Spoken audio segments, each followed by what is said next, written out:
On est en direct. Ok. Bonjour Marc-Gabriel Draghi.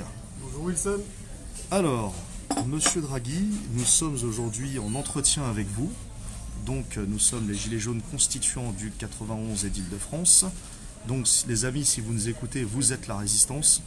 Nous sommes aujourd'hui, on a le grand plaisir aujourd'hui d'être avec Monsieur Gabriel Draghi, l'auteur de l'excellent livre sorti en 2019 aux éditions K Éditions, Le règne des marchands du temple, le gouvernement des banquiers. Donc on a la chance d'avoir son auteur enfin avec nous en entretien pour un live exceptionnel, puisque aujourd'hui on va essayer de brosser chronologiquement l'histoire de la monnaie, l'histoire de l'argent et l'histoire de l'oligarchie financière, de l'histoire la plus lointaine, on va remonter aux Sumériens, jusqu'à notre époque moderne.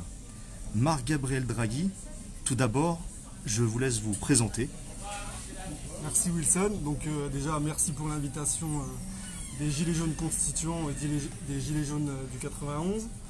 Donc je me présente, donc je m'appelle Marc-Gabriel Draghi. Je suis juriste de profession et juriste de formation. Donc j'ai écrit un livre sur l'histoire du capitalisme, donc de la monnaie, de la dette, qui est paru aux éditions K en février 2019. Donc je vous propose de présenter le livre à travers les grands traits de l'histoire du capitalisme. Et on va peut-être commencer, on va forcément commencer par l'histoire du capitalisme, l'Antiquité. Alors, est-ce que tu peux nous présenter le livre pour que nos viewers voient de quoi on parle? Parce que c'est vrai que ce livre, je l'avais présenté très souvent dans nos lives. C'est quand même un livre assez impressionnant, hein. Combien? 1200 pages, hein, c'est cela? Le livre, l'édition finale, elle fait 572 pages. C'est vrai qu'au départ, j'ai écrit un livre qui fait 1200 pages. Voilà, c'était ça. C'est ça. C'est dans le raccourci historique. Je l'ai présenté aux éditeurs, aux différents éditeurs à 800 pages. Et puis avec mon éditeur, on est arrivé avec un livre qui est déjà assez épais quand même. C'est un beau pavé on arrive à 572 pages. Donc il a fallu forcément élaguer un petit peu. K Édition est une édition tunisienne, hein, c'est ça? Ouais, c'est une édition tunisienne. Nos amis tunisiens donc, nous ont laissé cet honneur de pouvoir donc, justement organiser la parution de ton livre, qui je l'espère sera connu du grand public ici en France. Alors, on va commencer tout de suite à rentrer un petit peu dans les détails. Est-ce que d'après toi, quelle est la trace historique la plus lointaine par rapport à la création monétaire, par rapport à l'apparition de l'argent, et qu'en ont fait ces sociétés? Alors, tout d'abord, en fait, la création monétaire en Occident, on peut la dater, enfin, on la date généralement à Philippe II de Macédoine, le père d'Alexandre le Grand, où on a commencé à avoir un objet monétaire, c'est-à-dire un morceau de métal précieux estampillé par une cité, et utiliser cet objet, en tout cas en Occident, comme monnaie. Alors après, avec les découvertes archéologiques, on sait que Sumer, donc les civilisations babyloniennes, ont sûrement développé un objet monétaire avant la civilisation hellénique, avant les Grecs. Mais en Occident, je privilégie l'exposé de la création monétaire en Occident, donc c'est à Philippe II de Macédoine avec les mines de l'Orion, et c'est là où on a commencé à voir apparaître la monnaie. Après, ce qui est intéressant, ce que j'explique dans le livre, c'est qu'il y a des notions qui existent avant même l'objet monétaire. Comme beaucoup le savent, c'est la notion de dette. La dette apparaît avant l'objet monétaire. Et donc la dette, on en parle dans les écrits religieux, dans le code Hammurabi justement. Le fameux code Hammurabi, tu peux nous en dire deux mots parce que tu en parles expressément dans ton livre. Est-ce qu'on avait affaire pour la première fois dans l'histoire humaine à une solution par le gouvernement de l'époque, par un roi ou par une oligarchie, d'essayer en tout cas d'enrayer ce système de dette? Alors oui, Hammurabi, selon la légende, c'était un roi sage et il avait compris qu'il fallait mettre un terme, on va dire, à un problème récurrent qui faisait que les travailleurs de l'époque, donc les agriculteurs qui cultivaient la terre, au bout d'un moment avaient des dettes trop importantes et ça mettait en péril la cité. Donc ce roi sage qui est resté dans l'histoire parce qu'il a promulgué on va dire des lois générales ou une sorte de constitution, il a décrété qu'il fallait au bout d'un moment abolir les dettes. Et cette abolition de dettes se faisait sous la forme de briser les tablettes ou consigner par écrit les dettes qui avaient été contractées par ces travailleurs.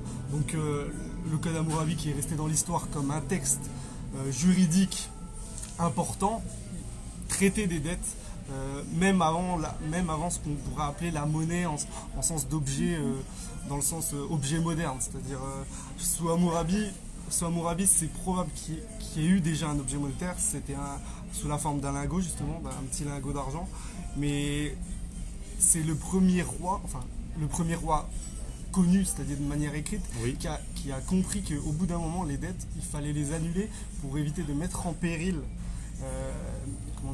l'administration de la cité, au sens politique, pour éviter des révoltes, et c'est là mise en esclavage, oui, par exemple. Oui, la mise en esclavage, c'est-à-dire qu'une minorité profite de la majorité et essayer de redistribuer au maximum ou en tout cas au mieux les richesses pour que la cité soit encore administrable.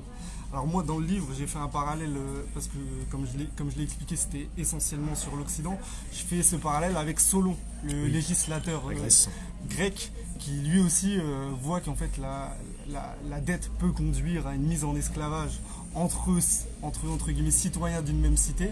Donc c'est pour ça que les lois soloniennes vont aussi interdire cette pratique entre personnes d'une même cité. Excellent, parce que pour le coup, en fait, on s'aperçoit que ça remonte à assez longtemps. Là, on est dans la période antique.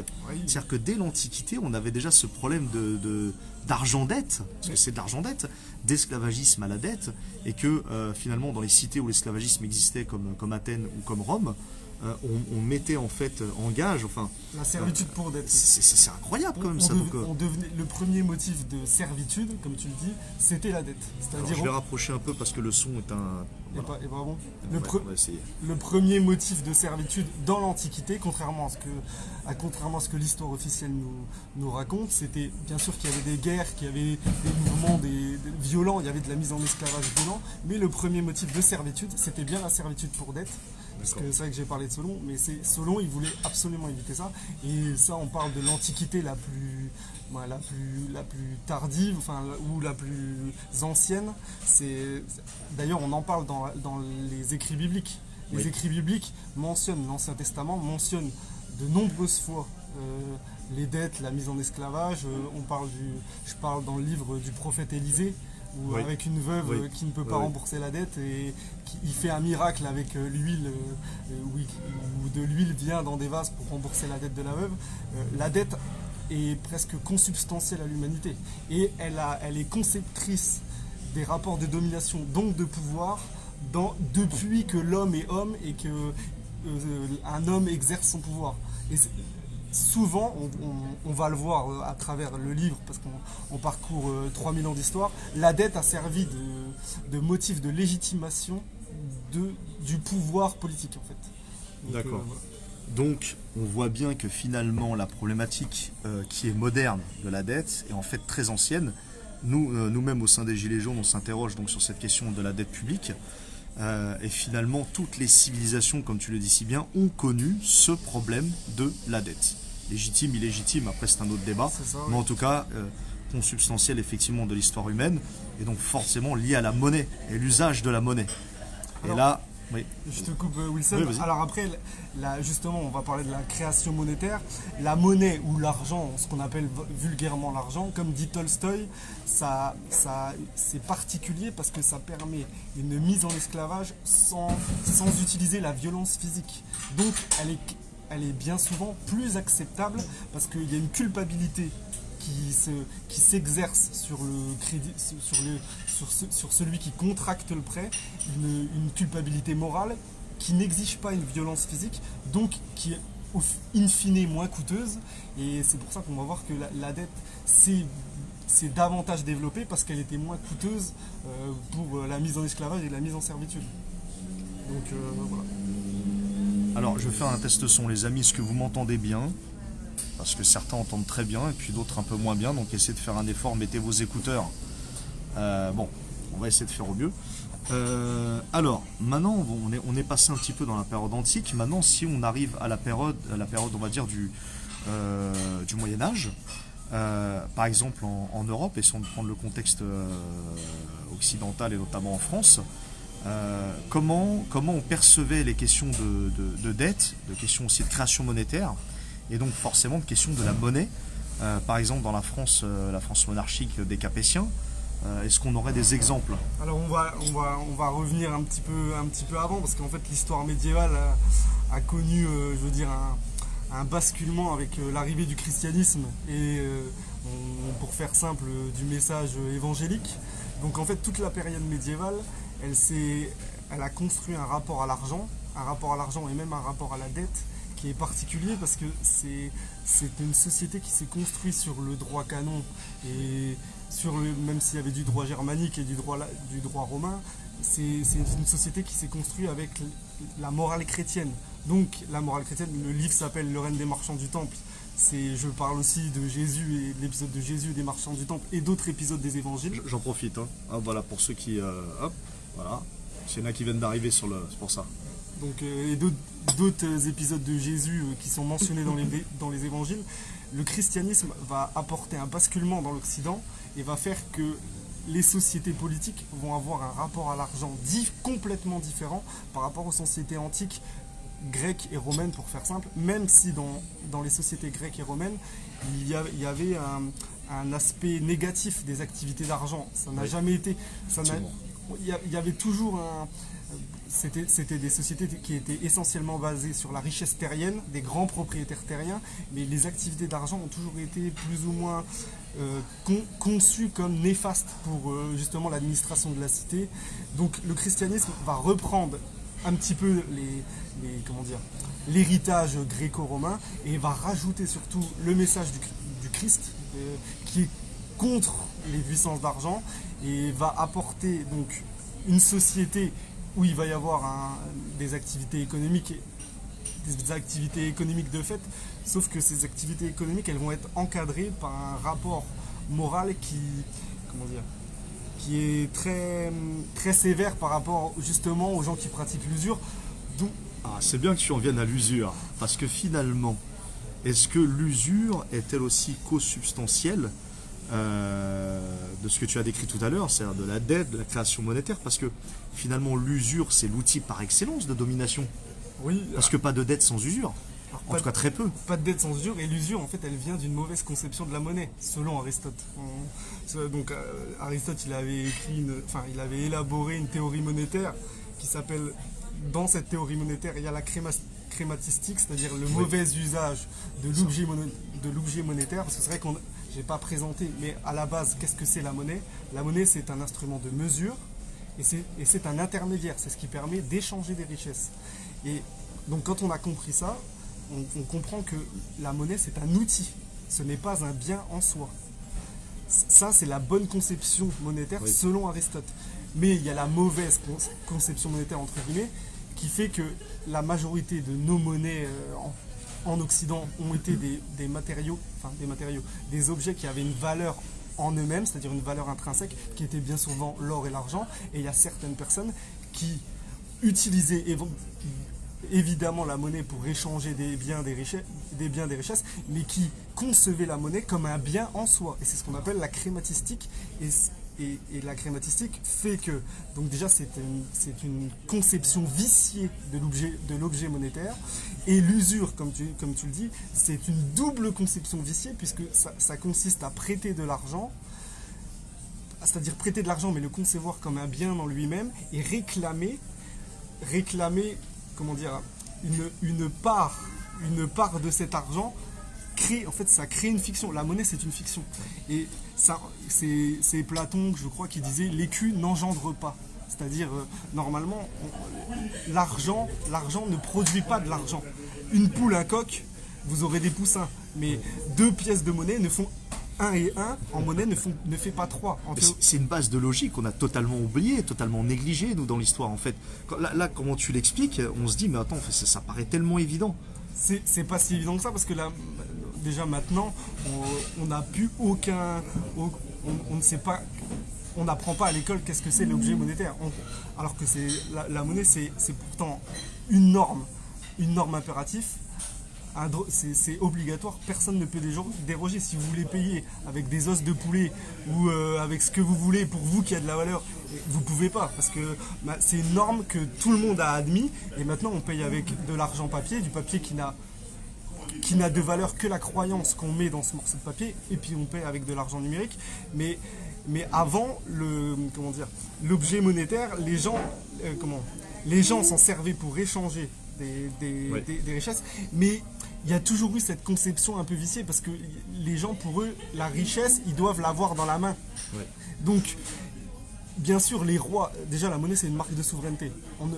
Quand on ne détient pas sa monnaie au niveau politique, on n'est pas souverain.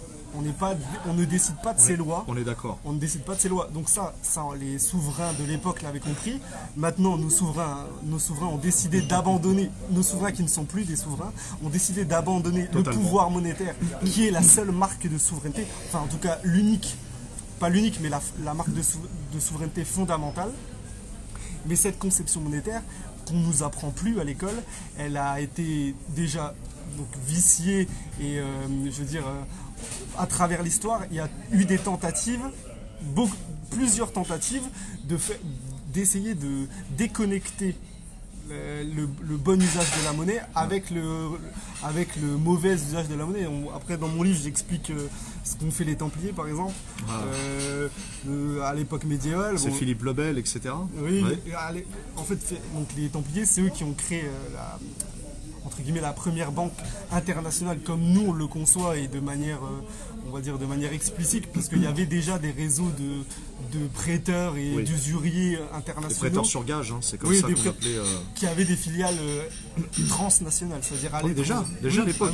Les Lombards, les usuriers juifs, qui étaient presque les seuls à avoir le droit de prêter, puisqu'ils étaient juifs. Bon, après les Lombards étaient chrétiens aussi, mais... donc il y avait déjà un maillage international. Mais par contre les Templiers, ils ont élaboré des outils modernes, par exemple la lettre de change. Oui, la lettre de change, c'était un mécanisme qui n'existait pas dans le haut Moyen-Âge, et c'est eux qui l'ont vulgarisé. C'est pas eux qui ont créé la lettre de change. On estime que la lettre de change, elle a été entre guillemets créée à Bagdad. C'est ce qu'on appelait la sulfata par des juifs de Bagdad. Sur le califat abbasside. Lors de la période abbasside. Tout à fait, sous la période abbasside.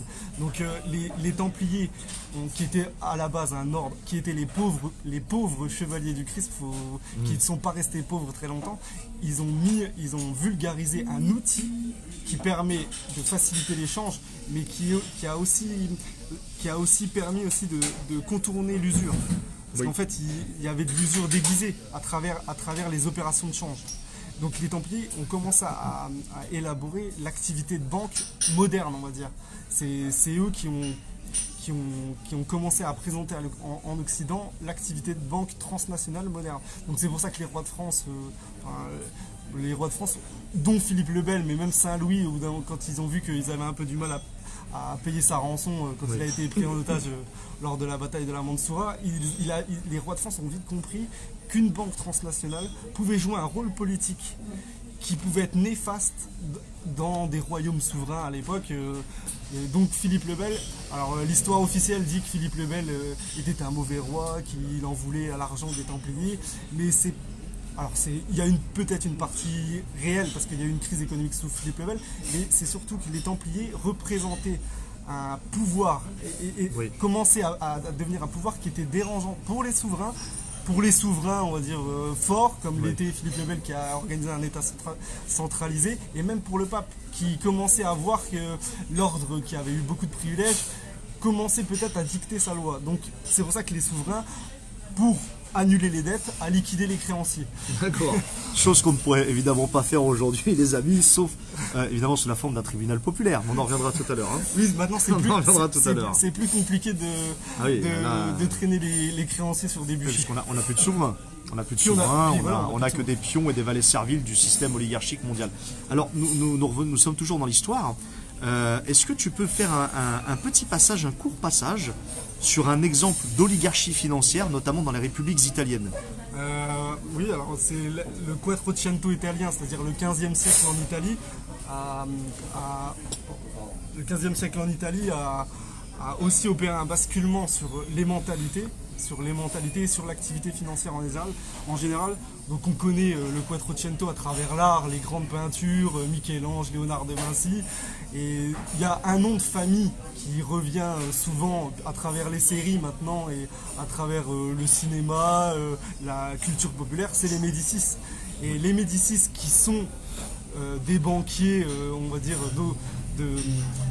des banquiers chrétiens, qui ont commencé à créer la première grande banque internationale, même si la première banque en Italie c'est le Monte dei Paschi à Sienne.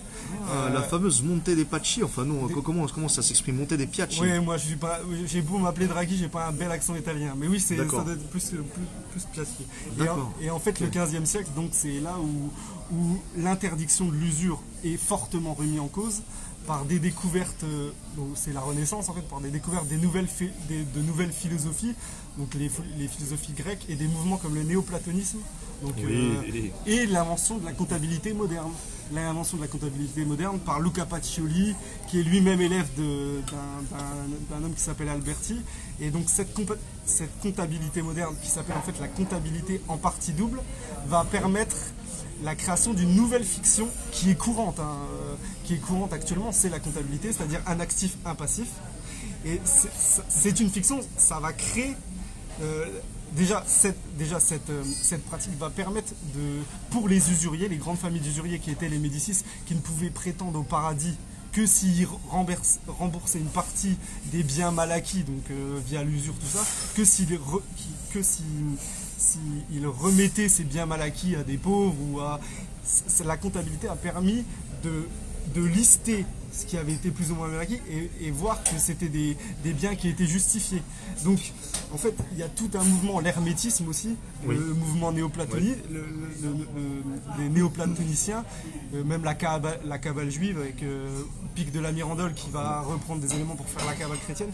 Ces banquiers vont reprendre tout un mouvement philosophique et de pensée, tout ça, et permettre la vulgarisation des pratiques financières. Donc les Médicis vont aussi devenir papes. Il y a deux Médicis qui vont devenir papes. Il y a Léon X sous lequel qui va créer les indulgences, sous lequel Luther, la réforme protestante, va naître. Et après il y aura Clément VII, où lui ce sera le schisme anglican, oui. Avec Henri VIII.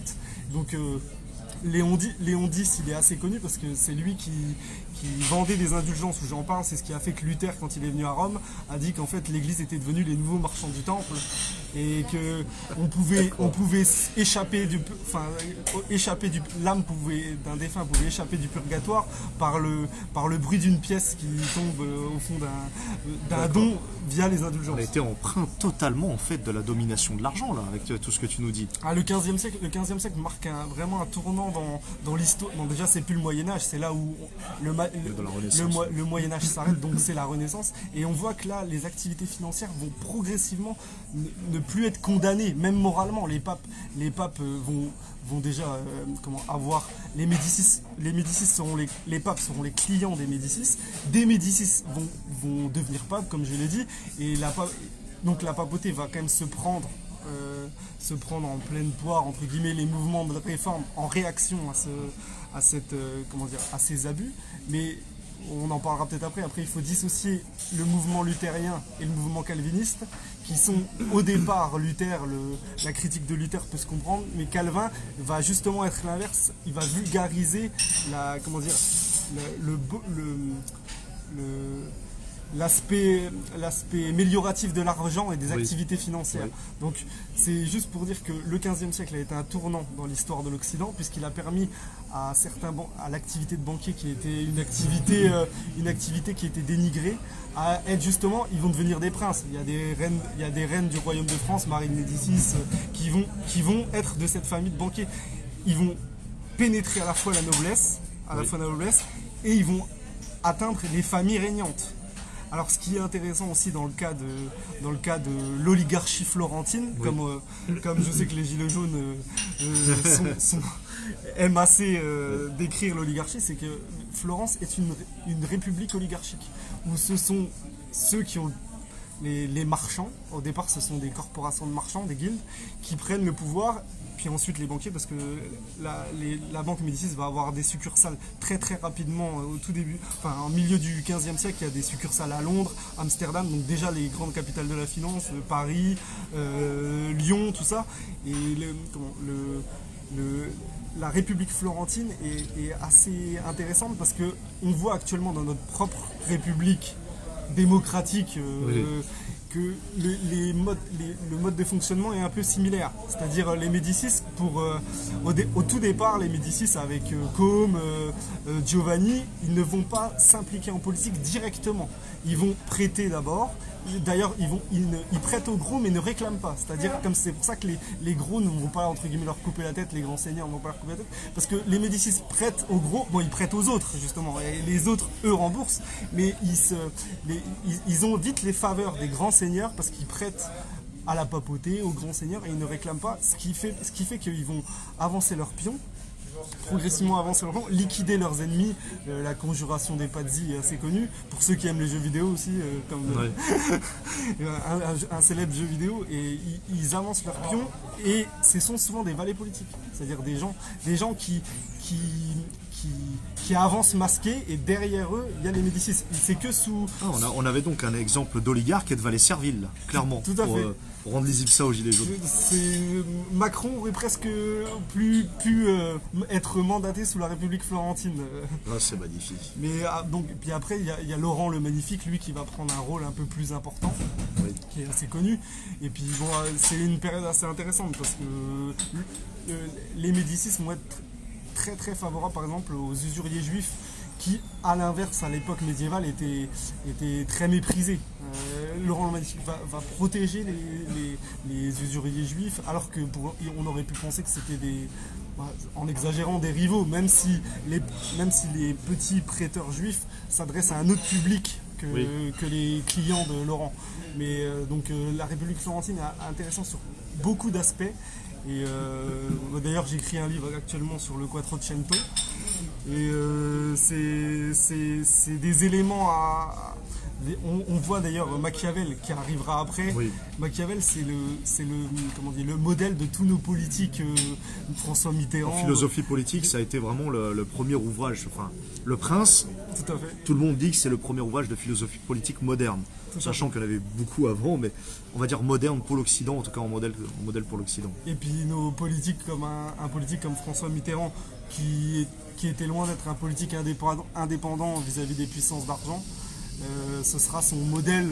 Le Prince et Machiavel, pour lui, il n'y a rien de mieux, rien n'est plus grand. C'est le summum, quoi. C'est le summum. D'accord. Alors ça, c'est intéressant parce que pour le coup, donc pour retracer un peu et expliquer un peu à nos viewers qui viennent d'arriver, donc on a retracé l'histoire de la monnaie, l'argent, la création monétaire depuis Sumer, en passant par la Grèce antique, en passant par on va dire par les Capétiens en France, et on arrive à la Renaissance avec les Médicis.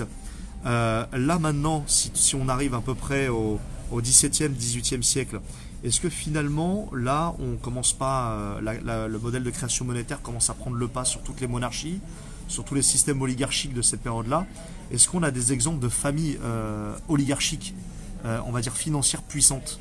Ouais, alors après, comme on est obligé de suivre un peu la chronologie, là on était sur la Renaissance, il y a une remise en cause des dogmes du catholicisme en fait.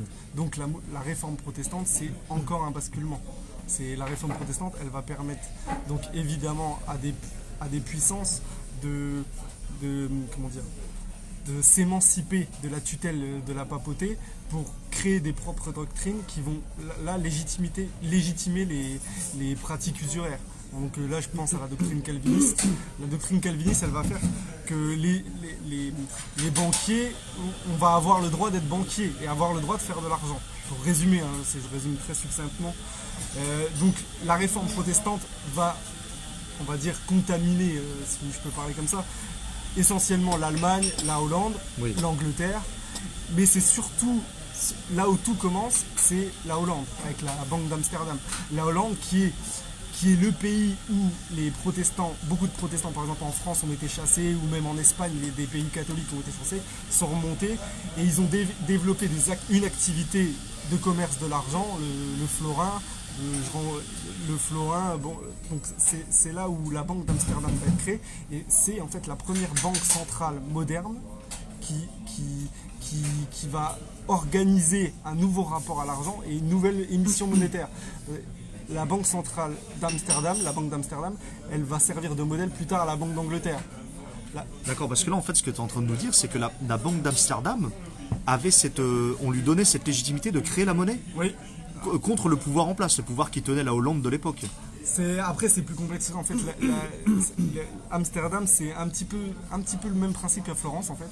C'est des marchands, des gens qui ont une activité, une activité financière assez importante, qui vont s'assembler via la municipalité d'Amsterdam, qui vont prendre appui sur le politique, comment dire, c'était des États, c'était vraiment comme à Florence, c'était un peu des États indépendants en fait. Donc ils vont prendre appui sur cette légitimité politique là, pour développer une banque qui va ensuite émettre une monnaie qui va permettre de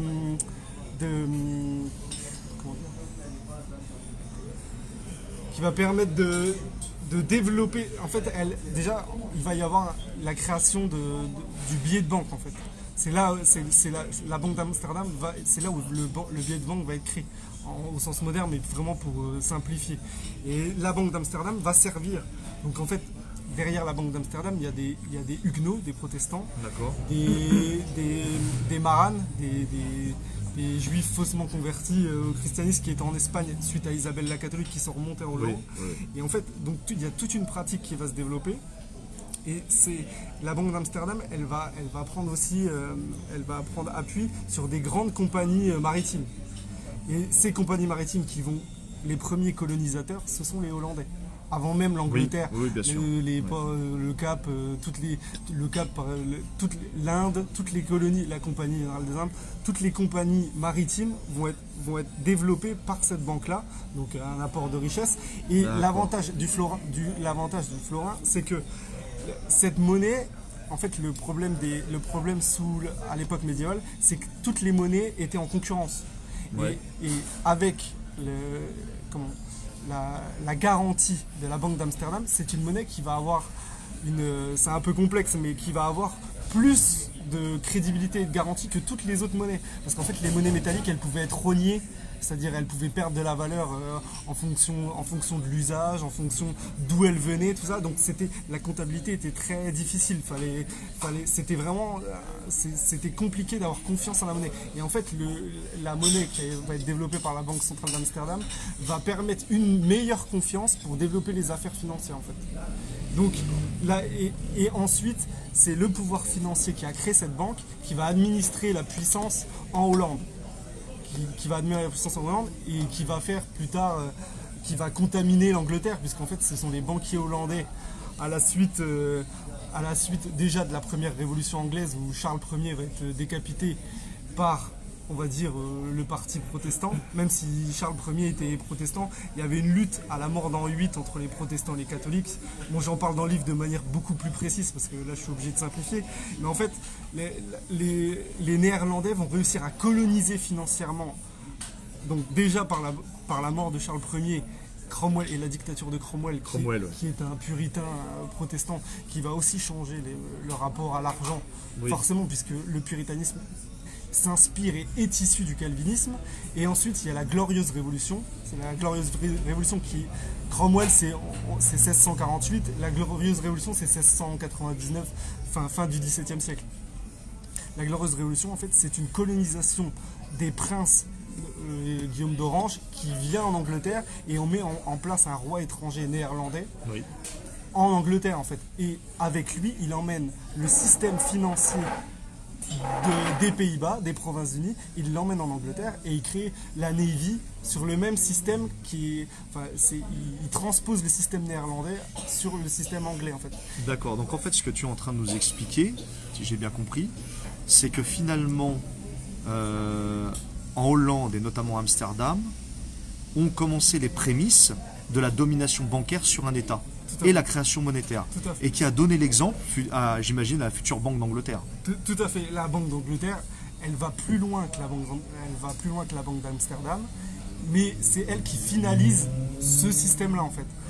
C'est une banque complètement privée qui a des capitaux complètement privés, et l'émission monétaire, elle a le monopole de l'émission monétaire. C'est ça qui est important. Elle a le monopole, et l'émission monétaire est entre les mains de détenteurs de capitaux privés. C'est-à-dire que ce n'est plus la puissance publique comme à l'époque le souverain, à l'époque du Moyen-Âge, c'était le souverain c'est ce qu'on appelle le droit de seigneuriage. On en reparlera peut-être après si on parle vraiment un petit peu de la loi Pompidou-Rothschild. C'est qu'en fait c'était le privilège de battre la monnaie, le privilège de l'émission monétaire. Et ce privilège, il a forcément un intérêt, puisque vous êtes gagnant à imprimer la monnaie, puisque c'est vous, l'autorité, qui dit vous échangez les richesses avec ça. Donc la Banque d'Angleterre, sur le modèle de la Banque des Pays-Bas, c'est la première banque centrale qui entièrement dans les mains de privés, autorise l'émission monétaire, a le monopole de l'émission monétaire. Et en fait, ce sont des compagnies privées qui vont, à partir de ce moment-là, c'est ce qu'on appelle la financiarisation de l'économie, qui vont ensuite... c'est des concepts, on n'a pas parlé du système des réserves fractionnaires, mais par le biais de plusieurs fictions, on va dire, vont multiplier l'émission monétaire avec des phases de croissance économique et de dépression. Et c'est ce qui va permettre de créer la Navy, qui est l'instrument de colonisation et de guerre qui fera que l'Angleterre va dominer le monde jusqu'à la contestation finale que sera Waterloo. Et l'Angleterre est construite comme ça. Et ensuite, pour revenir en France, donc à l'époque de Louis XV, ou John Law, à l'époque de Louis XV, il va y avoir plusieurs expériences sur le modèle anglais. Parce qu'en fait, le protestantisme, financièrement, forcément, on va avoir une capacité par ses réseaux internationaux, qui sont les Pays-Bas, l'Angleterre, le nord de l'Allemagne, enfin le nord, l'est de l'Allemagne, la Suisse, surtout la Suisse qui est frontalier de la France, et des grandes villes commerciales françaises, je pense à Lyon notamment, et puis des grandes voies, des foires médiévales, les foires de Champagne, tout ça. C'est ce qui va permettre à la France de subir l'influence de la pensée protestante, en fait. Donc on va voir se mettre en place plein d'expériences monétaires sur de la monnaie papier. Je pense au système de John Law, qui est un financier écossais, et donc qui va se terminer par une faillite. Et en fait, la France progressivement va s'habituer à l'idée de dire il faut faire comme la Banque d'Angleterre. Si on veut rivaliser financièrement, il faut faire comme la Banque d'Angleterre. Donc au départ, les rois catholiques, c'est pas dans leur ADN, on va dire, de laisser le pouvoir monétaire, mais progressivement, surtout à partir de Louis XV, même à partir de Louis XIV, en vérité, avec Colbert, à partir de Louis XV, le traité d'Utrecht, pour des raisons géopolitiques, qui fait que l'Angleterre va nous dominer, le traité de Paris, le traité d'Utrecht, on va progressivement glisser sous l'influence de penseurs comme Turgot notamment, glisser progressivement vers un système à l'anglaise, en fait. Et ça va emmener le pouvoir politique, qui est le roi de France, à progressivement abandonner je dirais pas tout de suite le pouvoir monétaire, je dirais la pensée du pouvoir monétaire. Il va l'abandonner à des banquiers protestants, dont le plus connu est Necker, et c'est ce qui va conduire la monarchie française dans la tombe en fait, parce que la monarchie française va progressivement abandonner et laisser la gestion de son pouvoir monétaire à des banquiers huguenots qui sont par principe. Alors ça c'est, en fait, je commence à comprendre certaines choses et c'est vrai que c'est un très très bon éclairage historique. Ce que tu es en train de dire en fait, c'est que là, on est dans une période pré-révolutionnaire. Oui. Là, on arrive jusqu'à Louis XV, Louis XVI. Que tu nous siècle. parles de Turgot.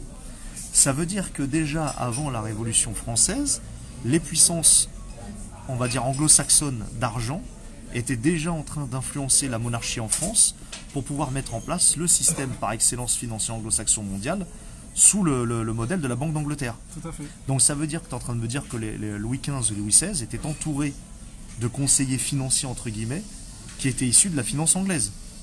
Qui avait des connexions avec la finance anglaise. Parce qu'en fait, le monde, les banquiers en France, l'activité, dans mon livre, je distingue les financiers des banquiers. En fait, l'activité financière en France, il y avait des banquiers catholiques, ce qu'on appelait d'ailleurs les financiers. Et il y avait aussi une banque protestante, en fait. Et cette banque protestante-là va progressivement prendre le pas ou le pouvoir au niveau des responsabilités sur les banquiers catholiques. Donc ils vont entre guillemets réussir à convaincre déjà de prendre la gestion financière du Royaume de France. Donc on va avoir un Royaume de France qui est de plus en plus endetté, qui, pour des motifs systémiques. Il y a l'accumulation des charges royales. Louis XIV, Versailles, je ne suis pas sûr que ça a été une bonne opération financière pour le Royaume. Les guerres perdues, les mauvais traités, toutes des raisons géopolitiques propres qui vont faire que les rois de France vont progressivement abandonner ce pouvoir monétaire, mais ils ne vont pas laisser la gestion monétaire à des banquiers catholiques, ils vont la donner à des banquiers protestants huguenots qui sont en plus étrangers au Royaume de France, qui Necker, qui vient de Genève, ou après les grandes familles protestantes, il y a les Pergot, il y a des Delcer, il y a... La fameuse famille Pergot.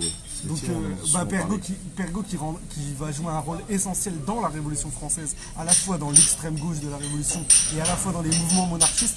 Enfin, j'en parle beaucoup dans le livre qui est un peu un point central, mais la finance huguenote, ce qu'on appelle les huguenots, les protestants, va jouer un rôle fondamental, comme tu l'as dit, à la fin du XVIIIe siècle et dans la Révolution française. En fait, la Révolution, c'est la prise en main du pouvoir politique par les puissances d'argent. Et ces puissances d'argent, elles sont, avant la Révolution, essentiellement catholiques, et après la Révolution, elles sont presque à 2 tiers protestantes, même essentiellement protestantes.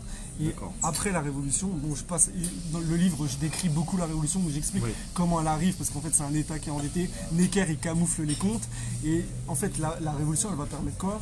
Je parle rapidement de la caisse d'escompte, qui est un embryon de la future Banque de France. Et en fait la Révolution française va permettre quoi? Va permettre la Banque de France, la création de la Banque de France sous Bonaparte.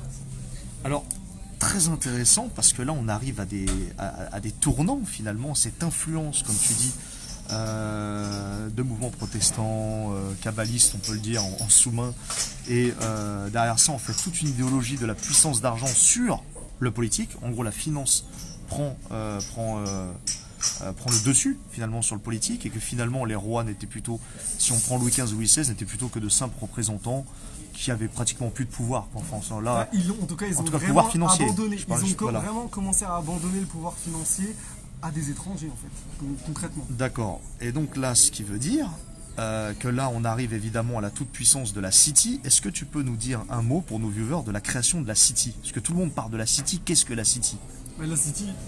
La City, on peut entre guillemets la dater de la Banque d'Angleterre. C'est des banquiers privés déjà la City, c'est un État dans l'État. Ils achètent un quartier à Londres qui s'appelle la City, et c'est un État qui est quasiment indépendant. On parlait de la Banque centrale d'Angleterre qui avait une gestion indépendante. La City, ça fonctionne avec la Banque d'Angleterre. La Banque d'Angleterre qui est 100% privée. On y reviendra, mais c'est un cas... Bon, c'est le modèle, c'est un cas à part aussi, parce que nous, par exemple, même la Banque centrale américaine, la Réserve fédérale qu'on verra plus tard, ou la Banque de France, on parlera des 200 familles qui étaient les détenteurs les plus grands détenteurs de capitaux de la Banque de France. C'était une gestion privée, mais il y a toujours eu quand même un poids public ou un poids du politique, on va dire. Et la City, elle est créée par ces banquiers privés qui sont essentiellement, qui viennent du protestantisme, qui viennent des Pays-Bas, et aussi de la richesse des financiers d'Angleterre. Et cette City, elle explose en fait au moment où les Pays-Bas, qui était le premier empire colonial, tout bascule, tout est repris entre guillemets par l'Angleterre. Oui. Donc ça se voit assez, c'est assez symbolique avec par exemple le Cap, l'Afrique du Sud. Il y a beaucoup de colonies qui étaient néerlandaises qui deviennent anglaises en fait. Il y a un peu un mélange en fait qui s'opère à l'époque du XVIIIe siècle. Et la City, elle prend, donc c'est le pouvoir des financiers privés. La City au tout départ c'est une puissance protestante. Il y a pas de, c'est qu'après qu'on va voir par exemple des prêteurs juifs arriver en Angleterre qui vont être tolérés entre guillemets. Même si peut-être avant ils étaient derrière, la City au XVIIIe siècle c'est protestant, c'est uniquement protestant. Donc là on a bien vu la démonstration de la toute-puissance de la City sur les différentes monarchies européennes, les différents gouvernements européens, les révolutions qui arrivent comme par hasard à cette période-là. Donc très intéressant de faire le lien entre puissance financière et révolution, et la révolution de 1789, qui est un sujet à part entière évidemment, on ne pourrait pas traiter ici même. Là on arrive à un tournant intéressant, on arrive au XVIIIe siècle, voire au 19e, on est à cheval, on va faire un petit raccourci. Création de grandes dynasties bancaires. Oui, création de après, il y a la création de la Banque de France, et en Angleterre, on voit une dynastie bancaire très très connue arriver. C'est par le biais de Nathan Rothschild, mais avant ça, c'est la famille Rothschild, elle apparaît à Francfort, donc siège actuel de la Banque Centrale Européenne. Donc, un petit symbole dans le ghetto juif de Francfort, il y a une famille de prêteurs, d'usuriers juifs qui, par le biais de plusieurs frères, constituent une banque importante qui est la Banque Rothschild, dont le créateur, enfin le fondateur est Mayer Amschel, qui prendra plus tard le nom Rothschild, et qui commence qui dit à ses enfants d'aller à Naples, à Paris, donc il y en a un qui reste à Francfort et surtout un qui va en Angleterre. Donc c'est le fameux Nathan. Le fameux Nathan Rothschild, donc c'est une histoire connue, c'est les livres d'Édouard de Machy. Et en fait, donc Nathan arrive à une période où la City, comme tu l'as dit, en fait, c'est le combat entre la France et l'Angleterre qui est intéressant, parce qu'en fait, la France aurait dû tout de suite tomber. Il aurait dû avoir ce qui s'est passé un petit peu en Angleterre, c'est-à-dire chute de la monarchie, une dictature comme Bonaparte a fait un peu. On aurait pu assimiler Bonaparte à Cromwell, une royauté catholique qui est complètement décapitée, mais la France est restée catholique. Donc il y a une oligarchie protestante qui se met en place en France, qui crée la banque de... Quand je dis protestante, il y a des catholiques, mais elle est essentiellement protestante. Je parle de Pergaud, je parle de Martin Gara, je parle de tous ces gens-là, les vrais initiateurs de la Banque de France. Les grands initiateurs étaient protestants, notamment Jean-Frédéric Pergaud. Et cette banque centrale-là va permettre l'essor. Quand Napoléon perd à Waterloo, ça permet la surpuissance de l'Angleterre sur le continent européen, qui jusque-là était quand même contesté par le Royaume de France. Le Royaume de France qui empêchait les souhaits hégémoniques de l'Angleterre. Maintenant, l'Angleterre est hégémonique sur le monde, pour faire simple. Donc c'est là où on va commencer à voir une famille de financiers très connus, les Rothschild. Nathan se rend déjà en Angleterre au tout début du 19e siècle. Et Nathan, par un mécanisme que j'explique dans le livre et qui est connu, qui a fait la légende des Rothschild, via Waterloo, après il ne prend pas contrôle, mais il a une part prépondérante dans la Banque d'Angleterre et ensuite en tant que détenteur de capitaux il a une part prépondérante dans la City, et ensuite forcément comme il contrôle la City, il vient prendre le contrôle, il vient pas prendre le contrôle, mais il a une part importante dans les activités de la Banque d'Angleterre. D'accord, mais le lien avec la France, est-ce qu'à ce moment-là, avec la bataille de Waterloo, etc., sa toute-puissance à la City, Est-ce qu'en France, la famille Rothschild a joué un rôle, par exemple, conseiller financier de très proche du pouvoir, notamment sous Napoléon? Est-ce qu'à partir de là, on peut y trouver des traces? Moi, alors il y en a qui disent oui, non, la famille Rothschild, elle a. Alors, ce que tu dis avec les mots, c'est là où c'est pas évident.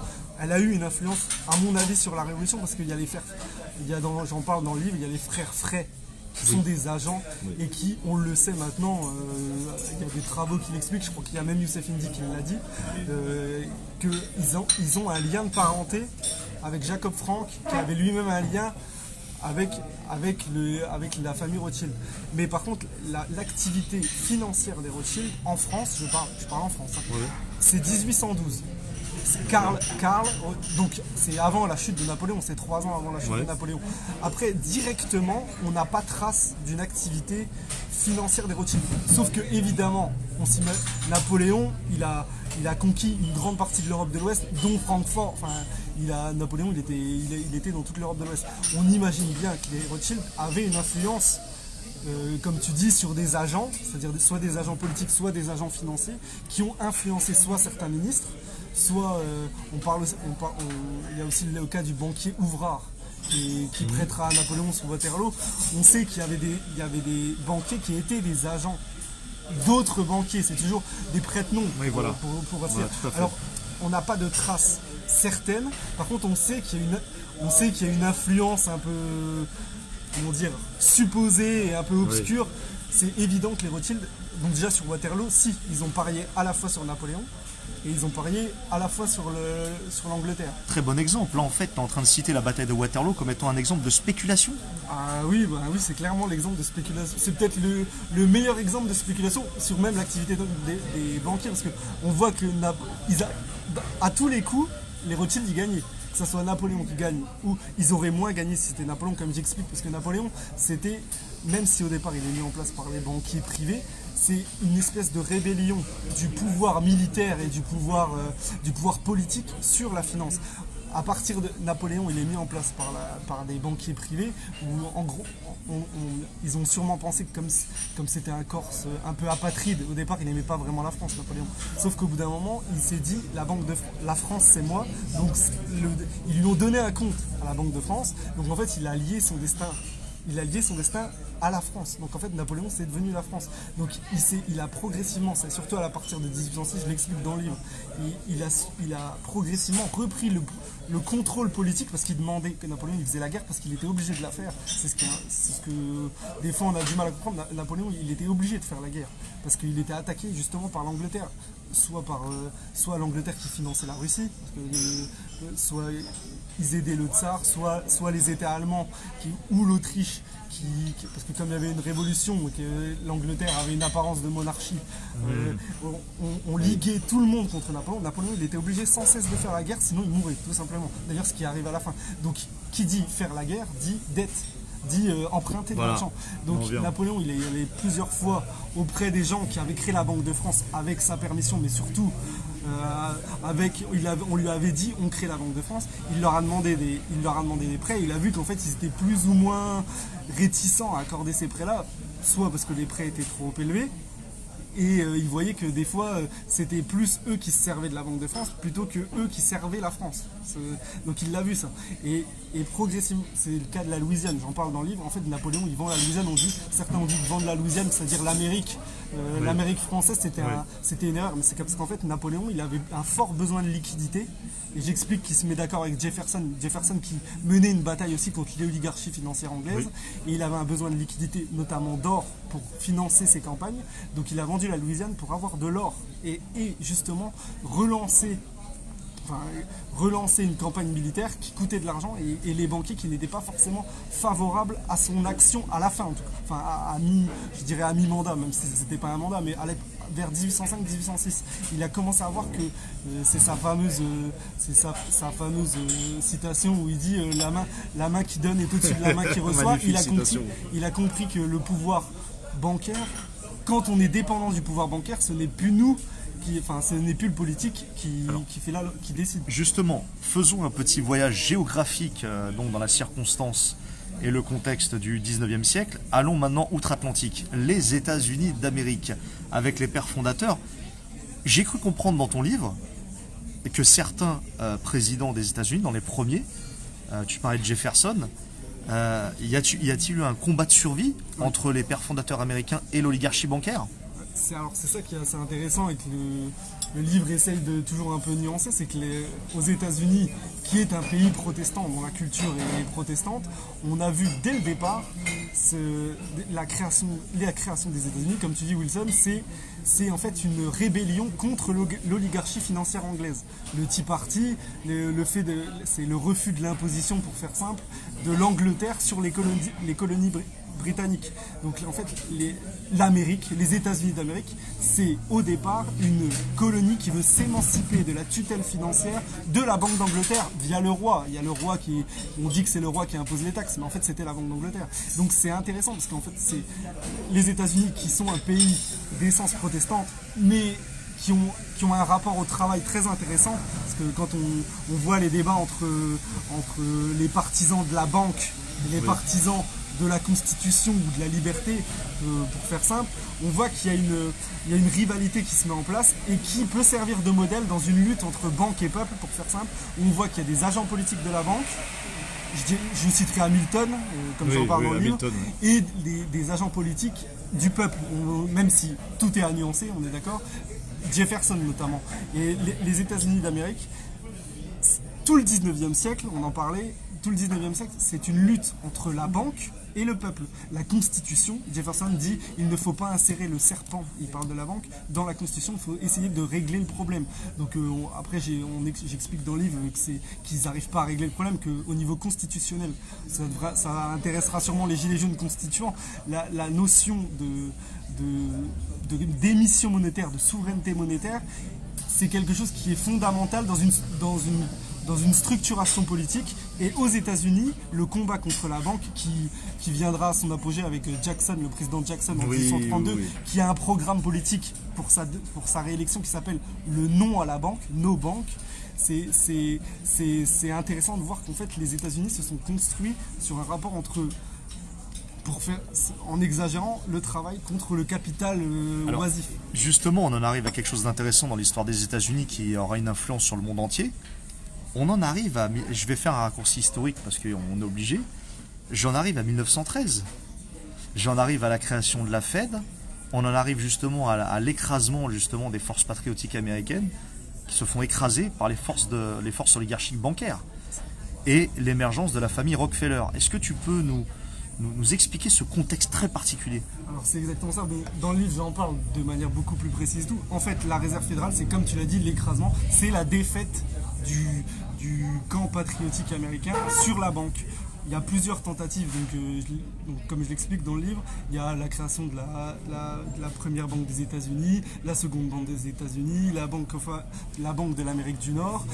Toutes ces expériences-là, c'est une expérience monétaire privée sur le modèle de la Banque d'Angleterre qu'on essaye d'imposer aux Américains. Sauf que ces expériences-là, elles sont limitées dans le temps. C'est-à-dire, je simplifie vraiment, hein, mais on concède pendant une durée déterminée l'émission monétaire à une banque centrale privée. Et il y a beaucoup d'hommes politiques qui s'aperçoivent que, à chaque fois qu'il y a une banque centrale privée, le niveau d'endettement augmente, même pire. Il y a une guerre civile qui éclate, c'est le cas de la guerre civile américaine dans les années 1860 avec Abraham Lincoln. Et Abraham Lincoln, en fait, il s'aperçoit que, entre guillemets, la guerre civile américaine, elle a peut-être été décidée dans les bureaux de la Banque centrale d'Angleterre.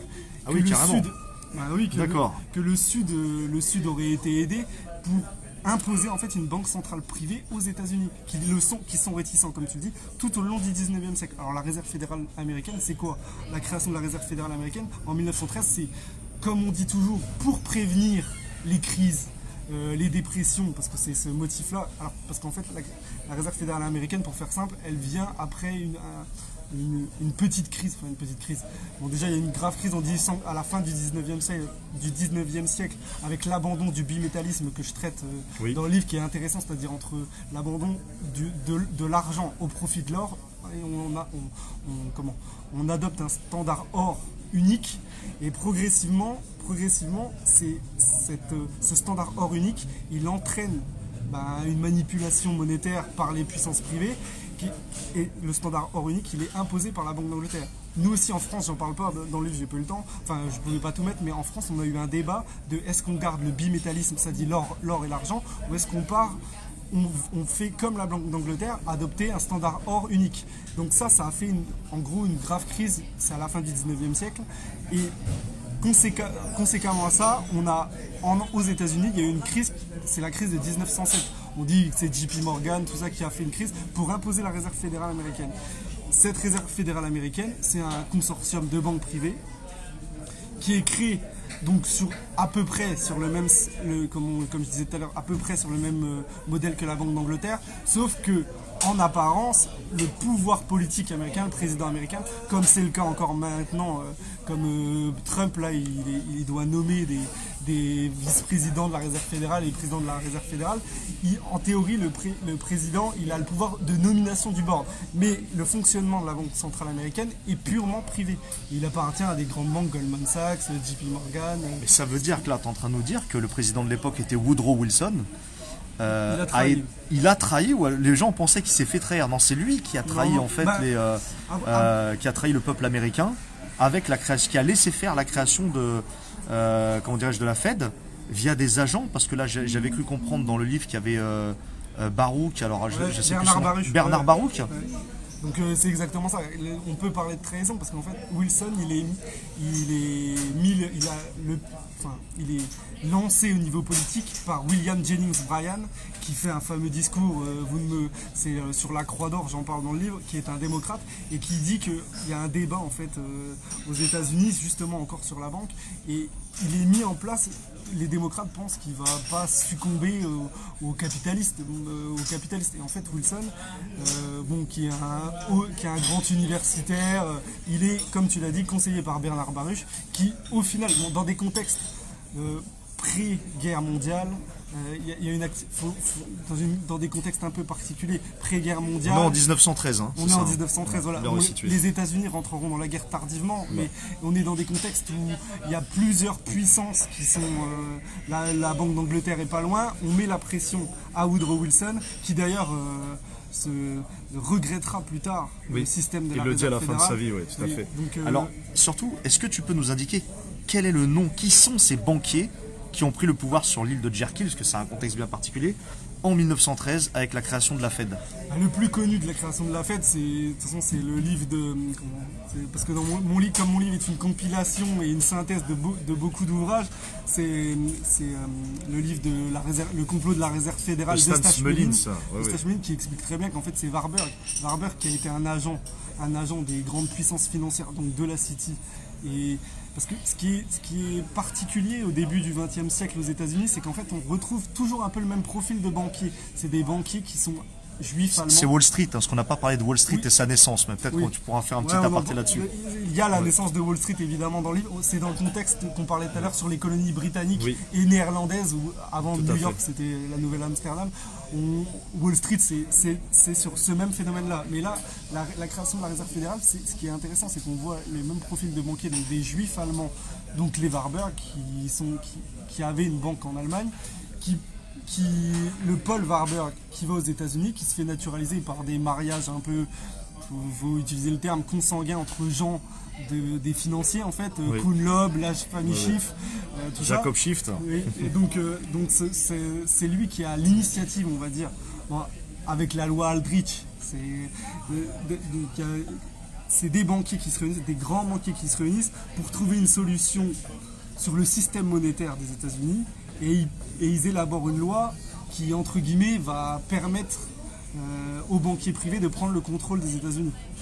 Pour faire simple. Donc, à partir de 1913, si j'ai bien compris, les États-Unis se transforment plutôt en un État profond, le Deep State, contrôlé par ces puissances d'argent. C'est à peu près comme ça que moi je le vois. Et qui maintenant va faire la pluie et le beau temps du monde, et du monde financier. Après, justement la Première Guerre mondiale va le permettre. Après, moi je pense qu'il ne faut pas faire de césure, parce que le pouvoir financier aux États-Unis, il a toujours été très important dès la création des États-Unis. En fait, l'Angleterre, elle a migré, la Banque centrale d'Angleterre, la City pour faire simple, elle a toujours eu des agents aux États-Unis. Hamilton, on parlait d'Hamilton, il y a toujours eu des agents d'influence de la Banque d'Angleterre aux États-Unis parce qu'ils ont très vite compris que les États-Unis étaient un pays très productif, qui avait de l'argent à rançonner, pour vraiment synthétiser. Donc, leur but, ça a toujours été d'imposer un organisme qui vampirise en fait la richesse des États-Unis. Alors, comme tu le dis, 1913, ça marque une date importante parce qu'en fait c'est là où tout est figé, c'est-à-dire le système. Oui. Encore maintenant, aucun président des États-Unis n'a réussi à même si Trump des fois il fait de la communication sur la réserve fédérale qui ne rend pas service au gouvernement des États-Unis, ça. Il y a Kennedy, on en parlera peut-être après, qui a tenté peut-être de mettre un terme en tout cas au monopole de la réserve fédérale, mais le pouvoir financier, en tout cas, avec la réserve fédérale américaine, va avoir de toute façon c'est connu, hein, va avoir un outil très très important parce que les États-Unis c'est un pays avec une natalité très importante et c'est un pays continent, donc ils vont pouvoir avoir des instruments beaucoup plus efficaces en termes de richesse et même en termes de domination du monde. Mais ça va temporiser parce qu'en fait face à ça il y a aussi aux États-Unis, il y a une forte philosophie de l'isolationnisme. Oui, donc en même temps que la création de la Fed, il y a eu un changement de mentalité qui s'est opéré dans les élites américaines, qui est justement Woodrow Wilson avec la rentrée en guerre des États-Unis à la fin du conflit de la Première Guerre mondiale, qui vont d'ailleurs imposer les suites avec les accords c'est intéressant d'arriver à cette période-là, si tu me le permets, parce qu'on est obligé de synthétiser un peu. En fait, là, on arrive à la Première Guerre mondiale. Et nous, ce qui nous intéresse, surtout pour comprendre la situation actuelle, c'est la Première, Deuxième Guerre mondiale. Qui a financé ces deux guerres? Qui sont les financiers derrière ces deux guerres mondiales? Les gens c'est vrai que posent très souvent la question, parce que certains ont lu les livres d'Anthony Sutton, par exemple, notamment la révolution bolchevique. Là, on est avant l'ascension d'Hitler, donc là, on est sur les bolcheviks. Le financement des deux camps, on a l'impression de retrouver toujours les mêmes noms. Oui, est-ce que c'est avéré de retrouver la famille Warburg encore une fois sur les deux camps? Est-ce que tu peux nous en dire un petit mot là-dessus? Les Warburg, ils seront même des deux côtés des accords de paix du traité de Versailles. C'est-à-dire il y aura un Warburg du côté allemand et un Warburg du côté américain. Ah oui, carrément. Ah oui, d'accord. Il y en a qui seront conseillés, tout ça c'est assez intéressant. D'ailleurs ça avait posé problème à l'époque parce que les Warburg, il y en a qui disaient Paul Warburg, son frère, a travaillé pour la Banque centrale allemande. Donc la Reichsbank, et lui, l'autre, il travaillait pour la Réserve fédérale. Donc il y avait eu déjà des débats. Mais après, sur les livres de Sutton, il renseigne sur les banquiers qui ont, entre guillemets, organisé les Premières Guerres mondiales, et la Première et la Deuxième Guerre mondiale, qui avaient comme intérêt, on en parlera peut-être après, de libérer une certaine terre. On en reviendra après, parce que la Première Guerre mondiale, au niveau des avantages et des bénéfices géopolitiques, il y a la France, qu'est-ce qu'elle a gagné? Si, elle a récupéré l'Alsace et la Moselle, mais est-ce qu'on n'aurait pas pu faire un référendum? Il y a eu très peu d'avantages politiques, il y a eu des millions de morts, toute une jeunesse éradiquée en Europe par le premier conflit mondial. Par contre, il y en a qui ont gagné au niveau géopolitique. Donc c'est la banque, on va en parler, c'est la banque anglo-américaine qui est derrière tous les conflits, et derrière la banque anglo-américaine, la City et Wall Street. La City et Wall Street. Après, on pourrait même résumer. Alors Ezra Pound, que je cite beaucoup dans le livre, lui il avait tendance à dire la City est devenue une succursale de Wall Street. Moi je pense que c'est l'inverse, la City a toujours été le nœud de tout, et Wall Street est une succursale. Alors tu n'es pas le seul à le penser, beaucoup d'économistes qui on a pu parler il y a un passé encore récent, ils sont tous unanimes pour dire que la City c'est le cerveau et Wall Street c'est l'exécutant. C'est exactement ça. Après, bien sûr qu'il y a eu... Après, ils se sont concentrés, surtout après la Deuxième Guerre mondiale, ils se sont concentrés sur Wall Street parce qu'il y avait le complexe militaro-industriel américain qui était bien plus important que l'Angleterre. Et l'Angleterre, en même temps, était en train de perdre ses colonies, de manière déguisée, parce que le Commonwealth existe toujours. Et comme j'en parle dans le livre, ils ont recréé un nouvel empire offshore, c'est-à-dire de la finance de l'ombre. Mais la City, ça a toujours été le nœud du problème. Et quand on parle de la City, on a parlé brièvement des Rothschild, c'est la Première Guerre mondiale et la Deuxième Guerre mondiale. Ça a eu un intérêt pour qui? Pour le projet sioniste qui arrive à la même période que la déclaration Balfour, la notamment. déclaration Balfour 1917, et qui arrive à la même période que le développement du capitalisme financier. On a parlé de la fin du 19e siècle. Le sionisme, dans ce qui est révélé, l'histoire officielle du sionisme, elle commence fin du 19e. Même si dans le livre j'explique qu'il y a déjà un rabbin, quand il y a eu l'essor tu parlais des dynasties de la famille Rothschild, Oui. il y a un rabbin, le rabbin Kalischa, c'est sur le site de l'Institut du Temple de Jérusalem. C'est le site de l'association qui souhaite reconstruire le 3e temple de Jérusalem. Ils expliquent que le rabbin Kalischer a été voir les Rothschild et on leur a dit, il faudrait, comme vous êtes un prince qui avait l'oreille de tous les souverains, il faudrait que vous pensiez à racheter les terres de Jérusalem ou les terres autour. Vous êtes un grand capitaliste, rachetez les terres au sultan. Et quand on voit 70 ans après, la Première Guerre mondiale, elle fait quoi? Elle libère la Palestine. Alors eux, ils diront du joug ottoman, c'est-à-dire il y a la destruction du califat qui arrive au début des années 20. 1924, ouais. 1924. Et ensuite, la Deuxième Guerre mondiale, post-Deuxième Guerre mondiale, c'est la création de l'État d'Israël.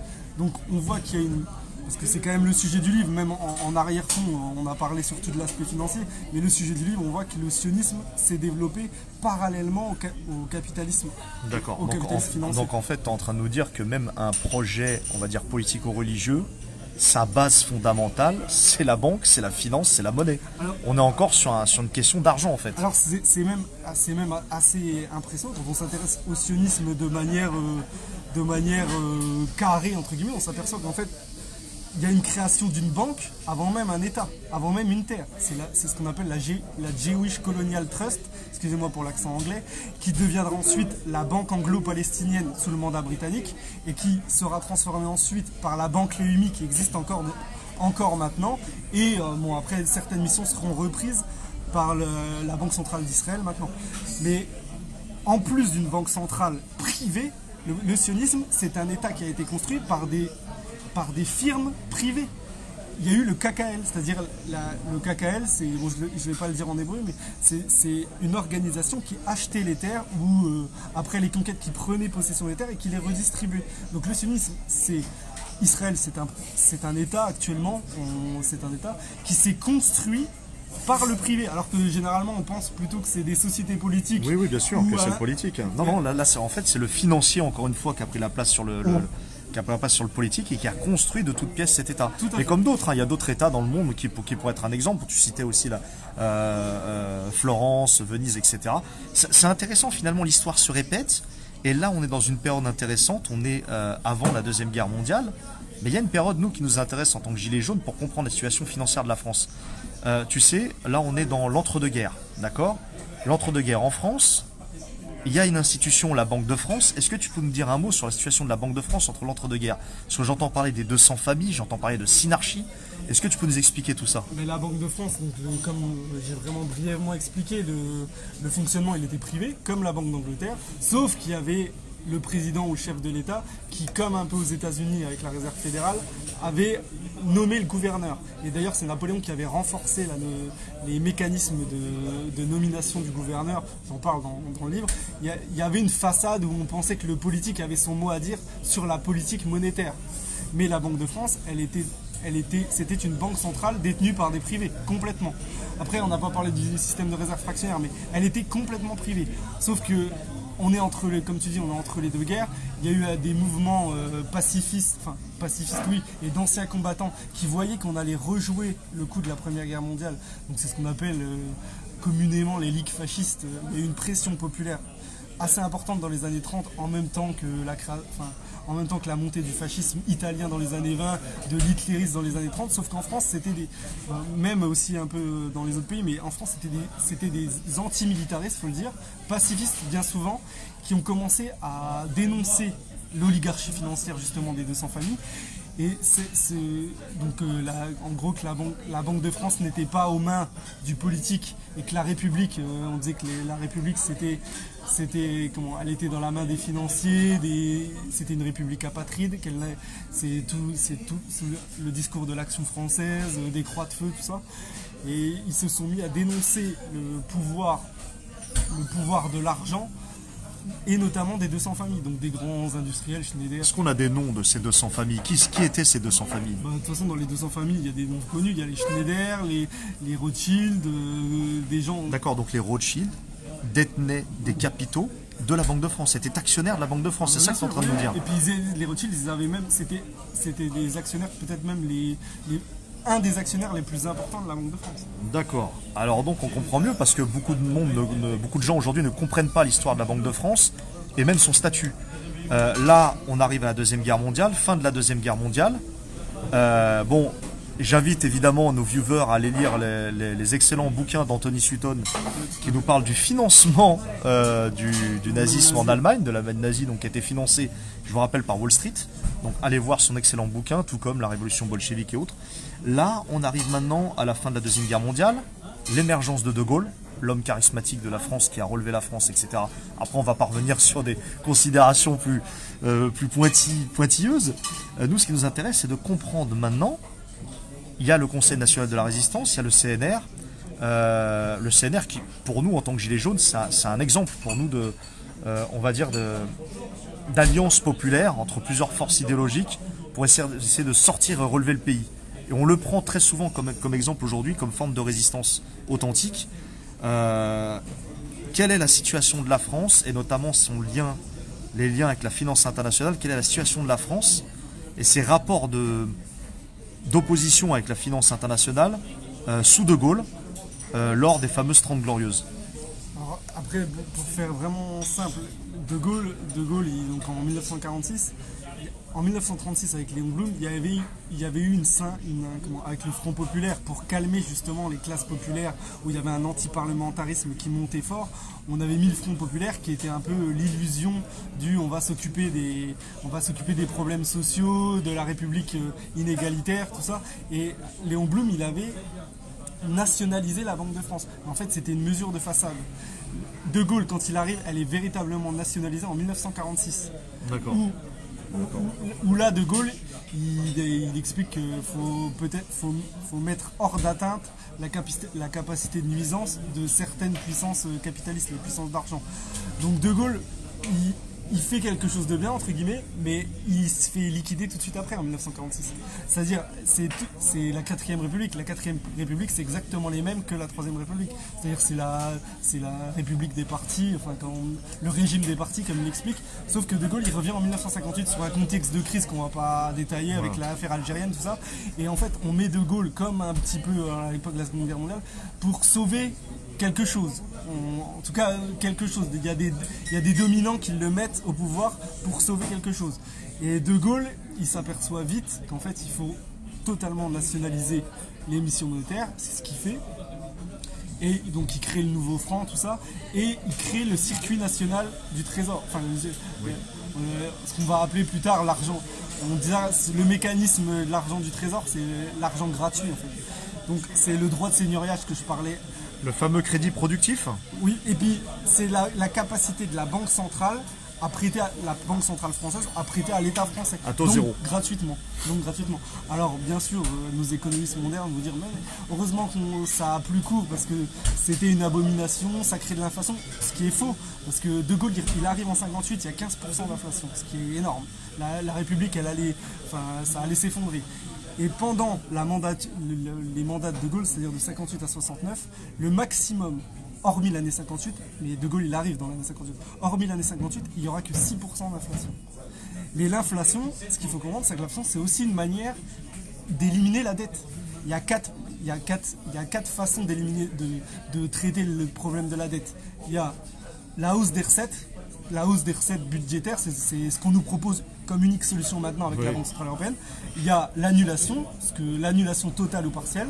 Il y a la dévaluation, la dévaluation qui permet de manger une partie de la dette illégitime. Et il y a l'inflation qui permet de manger cette dette-là. De Gaulle, quand il arrive au pouvoir, il renationalise l'émission monétaire, mais surtout une partie du système bancaire. Surtout une partie du système bancaire privé. C'est-à-dire il y a des grands groupes privés qui sont nationalisés. Oui. Tu peux nous donner des exemples? Il y a la BNP, il y a le Crédit Lyonnais. Ouais. Le Crédit Lyonnais, tous ces gens. Mais par contre, ce que je trouve assez. Bon, de toute façon, il avait sûrement pas le choix, mais il ne nationalise pas tout le système bancaire. Il nationalise qu'une partie. En fait, il crée un concurrent, pour faire simple. Et il impose. Parce que quand vous avez le monopole de l'émission monétaire et que vous avez une partie du système bancaire qui prête à des particuliers, en fait, c'est vous qui faites la loi sur votre système bancaire. Bon, en plus, après De Gaulle, on va peut-être en reparler, c'est qu'il va se mettre à dénoncer l'absurdité du système monétaire international post-Deuxième Guerre mondiale. C'est intéressant, on en vient avec, entre la relation entre De Gaulle et le Bretton Woods. Est-ce que tu peux nous dire deux mots, qu'est-ce que Bretton Woods? À la sortie de la Deuxième Guerre mondiale, c'est ce qu'on a appelé le dollar as good as gold, c'est-à-dire le dollar équivaut à l'or. Donc vous aviez un dollar, enfin j'exagère, mais vous aviez un dollar, il avait une parité en or. Ça, c'est 1944. Donc ça a entraîné quoi? Ça a entraîné que les Américains, ils se sont endettés sur le dos du monde et que la balance commerciale américaine était déséquilibrée, et c'est ce qu'on appelle le déficit sans pleurs. C'est-à-dire les Américains, ils faisaient payer leurs dettes aux autres pays, puisqu'en fait, ils avaient la capacité d'émettre une monnaie papier qui, en fait, de fait, les gens se sont aperçus qu'il n'y avait pas un lien entre ce qu'ils imprimaient et l'or qu'ils avaient en réserve. Les Américains, à la fin de la Deuxième Guerre mondiale, ils ont les 2/3 des stocks d'or du monde. Donc c'est pour ça qu'on les avait, enfin, que les accords internationaux, ils ont réussi à se faire passer pour les banquiers centraux du monde, en fait. Même s'il y a eu Keynes qui a essayé d'imposer son banque or, qui reviendra peut-être bientôt, mais il a perdu, et ça a été le dollar as good as gold. Donc De Gaulle, progressivement, il a commencé à dénoncer ça. Déjà, il a commencé à récupérer les stocks d'or qui étaient dans la réserve fédérale américaine, ce que les Américains ont moyennement apprécié. Et en fait, il a commencé à réclamer les surplus financiers que la France avait, et il a commencé à demander les conversions, les conversions en or, en fait, vraiment pour faire simple. Donc les Américains, ils ont vu ce mouvement enclenché par De Gaulle.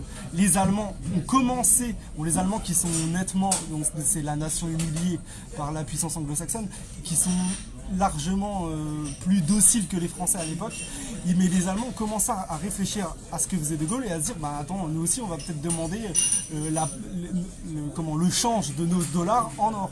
Donc c'est sa fameuse conférence de 1967 où il décrit ce système et où il explique que les États-Unis sont en train, en gros, de s'endetter au détriment du monde entier, et qu'il faudrait peut-être repenser le système monétaire international. Donc il parle que l'or, pour lui, l'or serait un bon standard, oui, une bonne référence, parce qu'elle est émise par personne. Donc après, on pourra reparler du standard or tout à l'heure. Alors du coup, on arrive évidemment à la chute de De Gaulle en France, et donc la France, l'oligarchie s'empare officiellement, on va dire, du pays via Pompidou, qui est un agent Rothschild. Est-ce que tu peux nous dire un mot? Parce que là, on arrive à la loi de 73. Alors vite fait, un petit mot quenelle, c'est comme ça que j'aime le dire, une petite quenelle qu'on va essayer de glisser. Mai 68, première révolution colorée en France? Clairement, oui. C'est clairement une révolution colorée. Après, pour revenir vite fait sur la conférence de 1967, on voit que De Gaulle, il fait 2 crimes de lèse-majesté. Il dénonce le système monétaire international, c'est-à-dire le dollar as good as gold, au profit de l'oligarchie financière américaine ou anglo-américaine, parce qu'il y a le marché des euro-dollars, on n'a pas le temps d'en parler, mais qui profitait aussi d'une certaine manière à une Grande-Bretagne qui était au fond du trou, pour faire simple. Et en plus, à cette fameuse conférence, il parle d'Israël, il parle de la guerre des 6 jours. Donc il commet 2 crimes de lèse-majesté, où je ne sais pas s'il fait un lien inconscient ou conscient, où il explique que la guerre ou l'État d'Israël s'est construit sur des motifs plus ou moins légitimes, et c'est sa fameuse phrase un peuple d'élite sûr de lui-même et dominateur. Et on voit que quelques mois après, il est dégommé par, on pourrait le dire, des agents, notamment Cohn-Bendit, des agents soit américains ou Ça sent l'OTAN, hein, le stand behind, etc., la Gladio, tu vois. Et il faut comprendre aussi que De Gaulle, il était dans un compromis. C'est-à-dire que c'était pas quelqu'un, même s'ils à l'époque, ils en ont fait De Gaulle à dictateur et tout, De Gaulle, il ne faisait que composer, comme le faisait Bonaparte, et comme le fait d'ailleurs Poutine en Russie. C'était quelqu'un qui composait avec ce qu'on pourrait appeler une cinquième colonne ou des réseaux d'affaires. Et on voit que De Gaulle, il a été... En plus, c'est quelqu'un qui avait quand même une certaine, une certaine éthique. Il a quand même fait un référendum pour dire si vous voulez que je parte, je reste. Il a presque failli gagner, mais il a été carrément mis de côté par une certaine puissance. Lui, il dit, les médias étaient contre De Gaulle. À l'époque, toute la mandature de De Gaulle, les médias, ils disaient les journaux français. Ça me rappelle Charlie Hebdo. N'est-ce pas, Charlie? Bah oui, Charles, en fait. L'histoire de Charlie Hebdo, c'est ça, c'est une caricature de De Gaulle. C'est assez exceptionnel, hein, tout ça, évidemment sous couvert de liberté d'expression, comme d'habitude. Alors voilà, c'était une petite digression rapide. Là, maintenant, on en vient à 1973. Donc De Gaulle est parti. Pompidou est au pouvoir. Pompidou, ancien directeur adjoint, tu me confirmes qu'il était bien ancien directeur adjoint de la banque Rothschild. Ça me fait penser à Macron, ça me fait penser à... Il n'y a pas que Pompidou, il y a aussi son ministre des Finances qui est toujours en vie, qui a été président, qui était le premier Giscard d'Estaing, dont le neveu ou le fils travaillera chez Rothschild. Magnifique. Donc c'est une bon, après c'est la perte du droit de seigneuriage, du droit de seigneuriage français en fait, du monopole de l'émission monétaire, soi-disant que c'était plus... moins coûteux d'emprunter sur les marchés. Et donc de fait de donner les avantages et le privilège de l'émission monétaire française au marché privé. Mais ça alors je fais vraiment une digression pour revenir à la création de la Banque de France. Ça c'est Molien, le ministre du budget ou des finances de Napoléon, qui avait bien expliqué que c'était étrange de laisser l'émission monétaire à des banquiers privés, alors qu'en fait ça coûte rien à l'État, pour faire simple, d'imprimer sa monnaie. Donc 1973, qui sera plus tard, la loi Pompidou-Rothschild, qui sera plus tard reprise par les traités européens, qui empêchent la Banque centrale de financer directement l'État, de prêter à taux zéro, c'est la mainmise du pouvoir financier sur la France. Et comme par hasard, c'est à la même période qu'on voit des budgets en déséquilibre se voter. C'est-à-dire, encore qu'on aille emprunter sur les marchés, bon, c'est pas bien, mais c'est en 1974 ou 1975, c'est la première année où le Parlement vote des budgets en déséquilibre, c'est-à-dire qu'on crée la dette en fait. D'accord, donc là, naissance, on va dire, de la dette publique française, enfin naissance moderne, hein, bien entendu. Là maintenant, voilà, il fallait cette explication historique pour que les Françaises et les Françaises et les Gilets jaunes comprennent le contexte de la dette publique actuelle. C'est là où je veux en venir, évidemment. Donc depuis 1973 et surtout 1979 et encore mieux les accords de Maastricht en 92, et puis on arrive à 2005 avec un autre, on va dire un agent de l'OTAN, hein, M. Sarkozy n'est autre qu'un agent de l'OTAN, un agent américain, passe en force. Voilà, déni de démocratie contre le référendum, traité de Lisbonne, donc 2005, article 123 du traité de Lisbonne, les amis. Et là, on arrive, évidemment, dans la continuité de la dette. On continue. Alors, tu sais, maintenant, là, on arrive là au contexte actuel des Gilets jaunes. Après ce magnifique récit historique. D'ailleurs, il y a beaucoup de questions dans le chat. On va essayer de se faire un petit question-réponse à la fin. Aujourd'hui, on fait le constat qu'on est à 2400 milliards d'euros de dette, et encore ça c'est la dette publique, on compte pas la dette des entreprises. Oui, hors bilan, tout ça, il y a le hors bilan, je crois qu'il y a 4 milliards, la dette des entreprises c'est 7000 milliards, donc c'est catastrophique, chaotique. Comment se sortir de la dette? Là, nous ce qu'on constate c'est qu'il y a toujours la mainmise de la puissance oligarchique et financière. Rapidement, là on est sous un gouvernement typiquement bancaire. Un mot sur Emmanuel Macron, agent Rothschild, clairement, il ne s'en cache pas. On n'est pas dans le conspirationnisme, on est dans des faits avérés, tout comme l'était Pompidou. Voilà, Rothschild, on a l'impression que Rothschild est une banque, une pouponnière politique, une pouponnière d'agents, puisqu'on a Guillaume Anezo, on a eu par exemple le cas de Mathieu Pigasse avec la banque Lazare, qui aurait pu être président. De ce qu'on a su, on a fait une petite enquête historique. Et lui aussi, il voulait faire une sorte de la reine bis, tu vois. Enfin, finalement, là aujourd'hui, il se cache même plus qu'on n'a plus rien comme politique. Là, ce ne sont que des valets serviles de la banque. Et aujourd'hui, dans le contexte Macron, apparition donc du mouvement des Gilets jaunes, légitime, colère légitime, populaire. Aujourd'hui, on arrive à un slogan qui, pour nous, est légitime. Finalement, le problème des problèmes, c'est la dette publique, parce que sans la dette publique, peut-être qu'on donnerait de l'argent à nos urgentistes, à nos pompiers, à nos hôpitaux en crise, etc. On aurait peut-être une économie qui marcherait normalement, avec du crédit productif, comme faisait De Gaulle à l'époque. Crédit productif, renationalisation de la Banque de France, la renationaliser. Donc tout ça sont des revendications légitimes. Cher ami, aujourd'hui, que dire sur la dette? Que penses-tu de la dette publique illégitime? Comment la chasser? Voilà. Est-ce que tu peux nous éclairer sur cette question-là? Je ne vais pas faire une réponse très originale, je pense que je le sais. Le seul moyen de lutter contre la dette, déjà, c'est la souveraineté monétaire. C'est reprendre le contrôle du seul marqueur de souveraineté valable qui fait la souveraineté, qui fait qu'on est souverain ou qu'on n'est pas souverain, c'est la monnaie. Donc, alors après, il y a plusieurs méthodes. On pourrait penser, si on a vraiment un pouvoir souverainiste en France, on pourrait très bien le faire de différentes manières. Alors j'ai parlé de l'inflation, de la dévaluation, tout ça, mais même avant, on pourrait très bien penser, on est dans un système, l'Union Européenne, qui ne voudra pas nous lâcher. C'est pas si évident que ça de sortir de l'Union Européenne, même s'il y a des articles que certains politiques pensent qu'on peut sortir. On voit bien, bon après le Brexit c'est particulier, mais parce que l'Angleterre ne faisait pas partie de la zone euro, même si elle finançait la Banque Centrale Européenne, c'est particulier le cas de l'Angleterre. Mais il y a différents types, par exemple, on pourrait penser ce que j'ai cru, ce qu'allait faire Matteo Salvini en Italie avec ses mini-bots, j'ai cru qu'il allait... On pourrait très bien rester dans l'Union Européenne, rester avec la Banque Centrale Européenne, au tout début je parle, et creuser les déficits et la forcer à nous prêter gratuitement, ce qui est interdit dans les statuts de la Banque Centrale Européenne. Mais on pourrait creuser les déficits et dire, nous, on continue les déficits jusqu'à qu'en fait le système explose et que ça soit eux qui nous éjectent. Et si, on le sait très bien, si la France est éjectée de la zone euro est morte.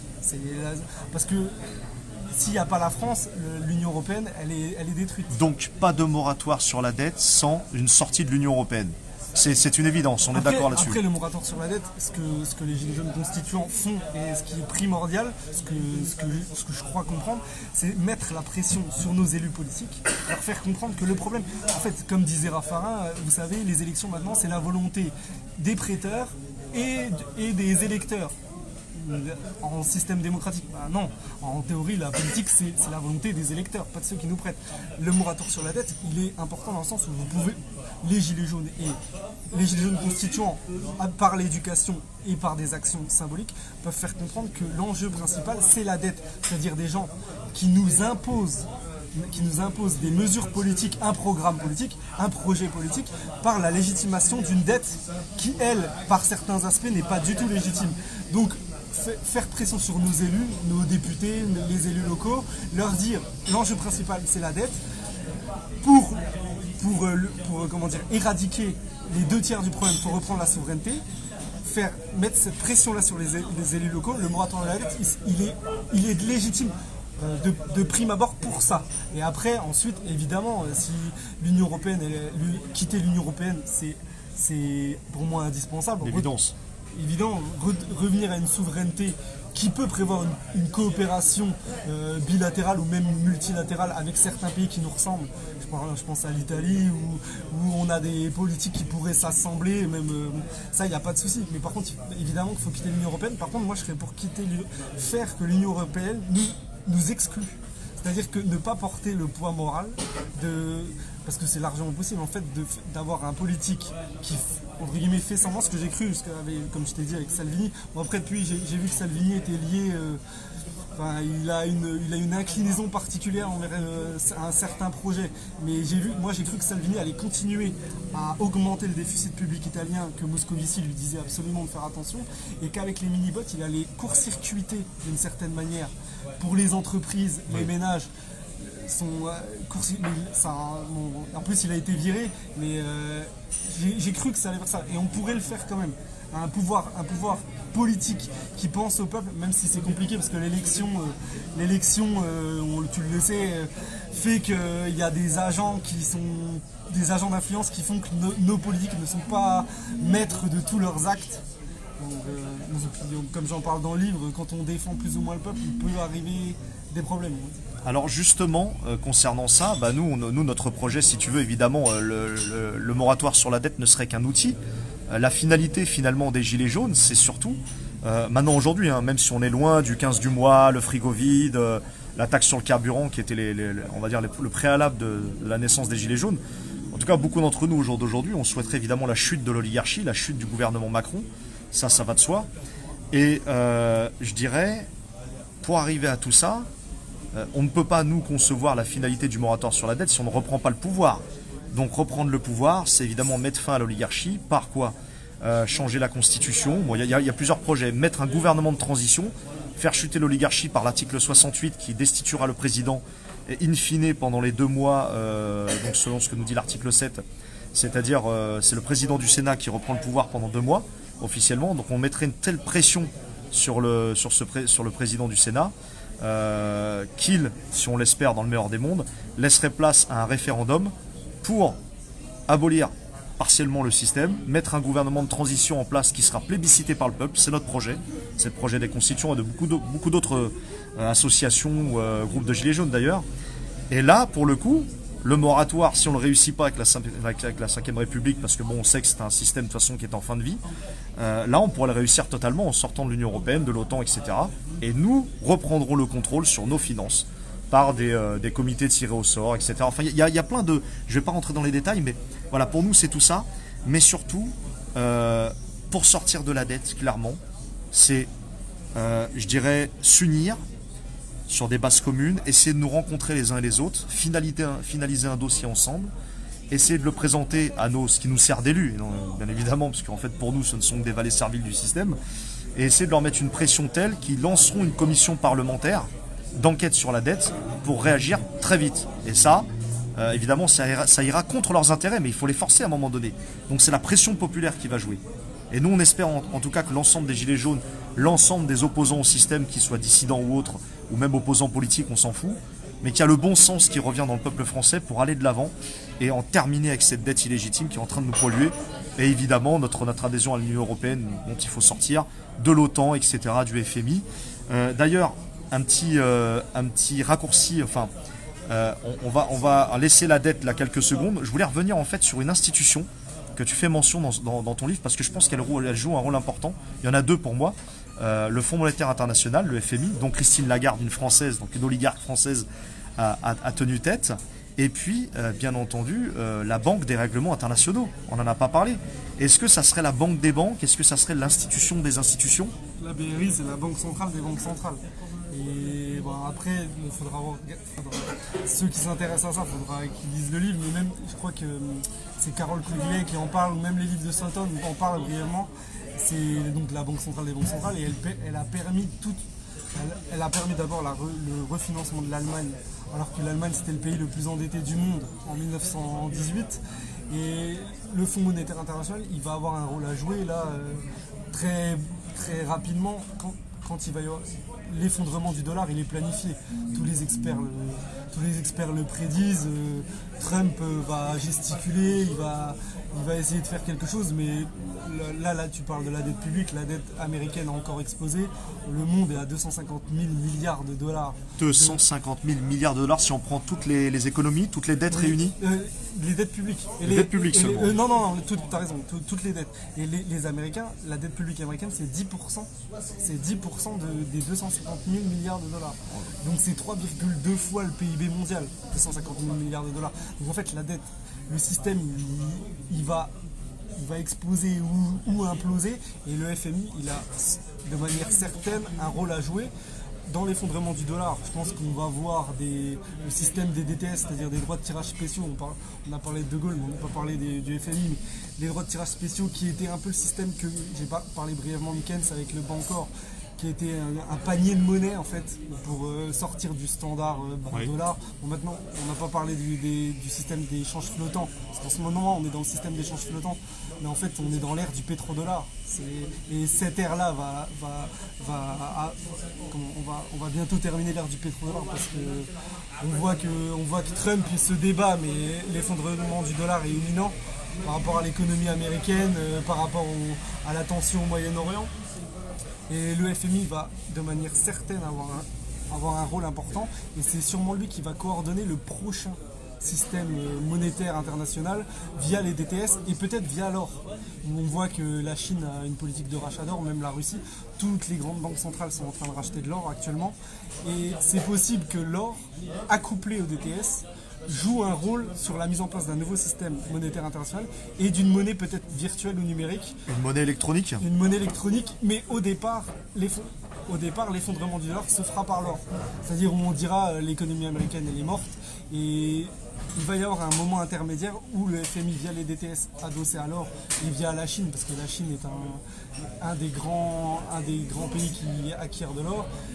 Il va y avoir un moment où le FMI va être l'institution centrale dans la mise en place du nouvel ordre mondial monétaire, entre guillemets.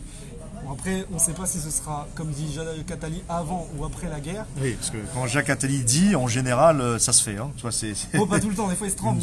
Une sorte de Nostradamus moderne, oui, tu oui. vois, voilà. En tout cas, il définit généralement assez bien les projets. Les projets de ses maîtres.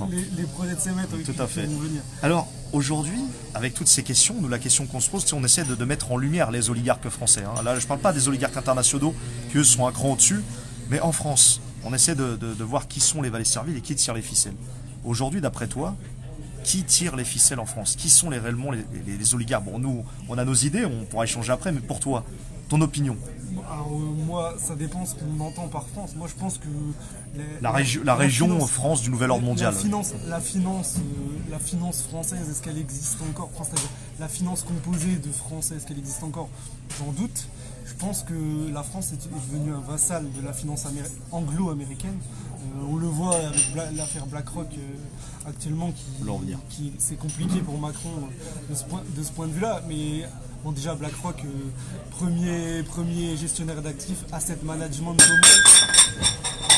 Désolé les amis, c'est rien, ça arrive. Premier gestionnaire d'actifs avec Vanguard Group. Mais moi je pense que la France, en vérité, la France elle est en train d'être, comment dire, on est en train de se désintégrer. Je parle au niveau des structures politiques.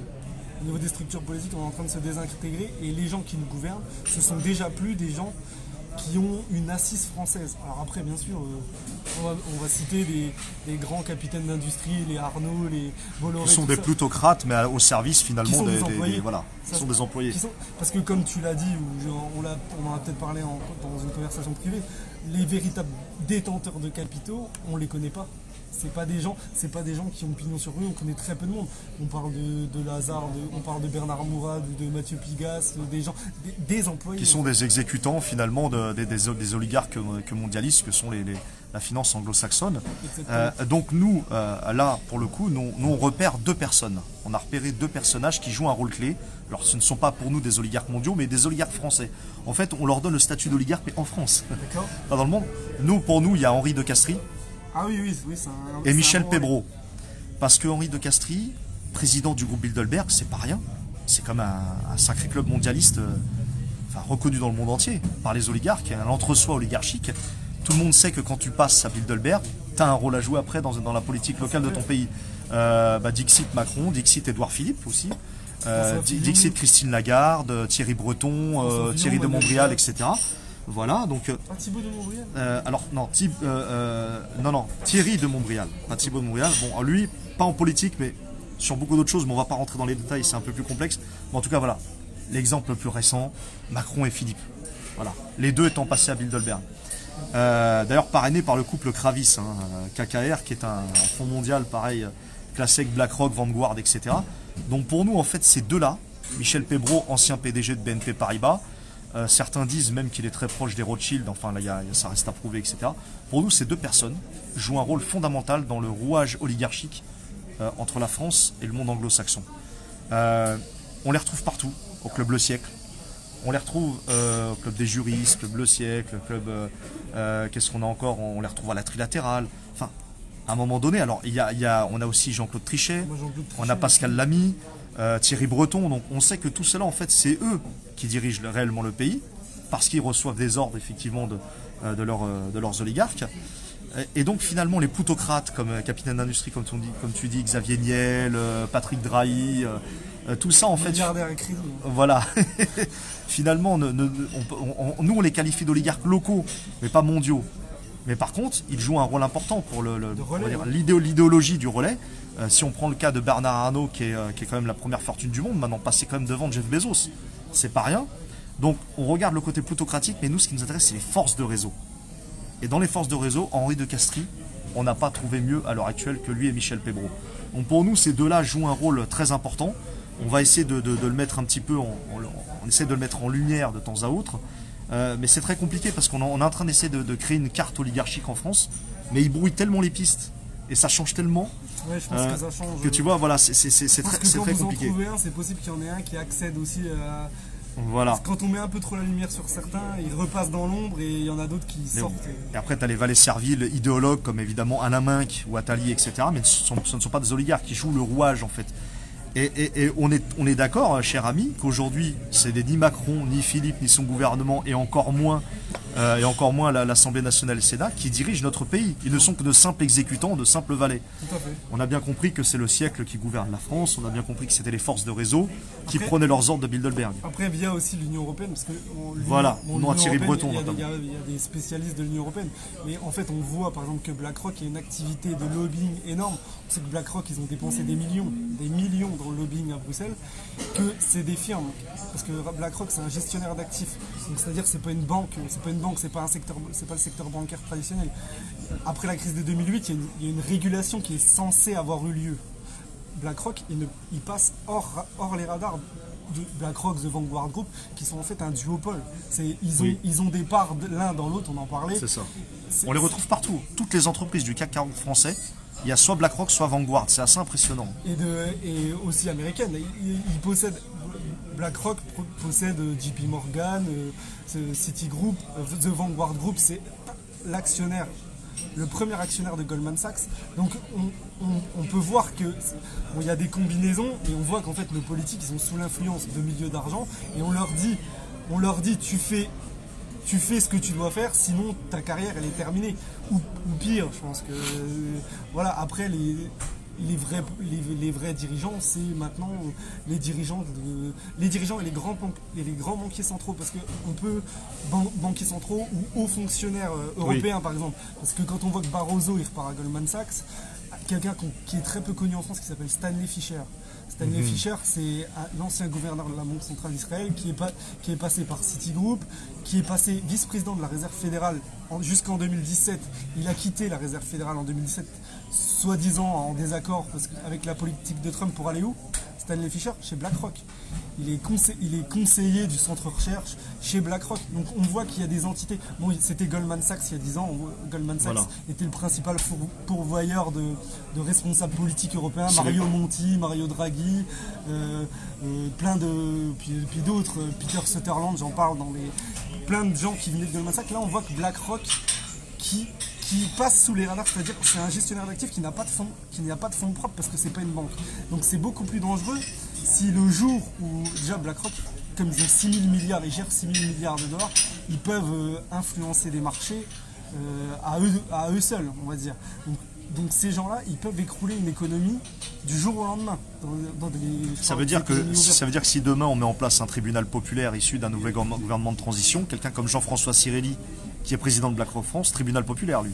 Oui, haute trahison, haute trahison du peuple français, haute trahison vis-à-vis de la nation et son avenir économique. On voit bien ces liens. Moi, ce qui m'a choqué, si on peut revenir vite fait sur une image, en juillet 2019, il l'avait déjà fait en 2017.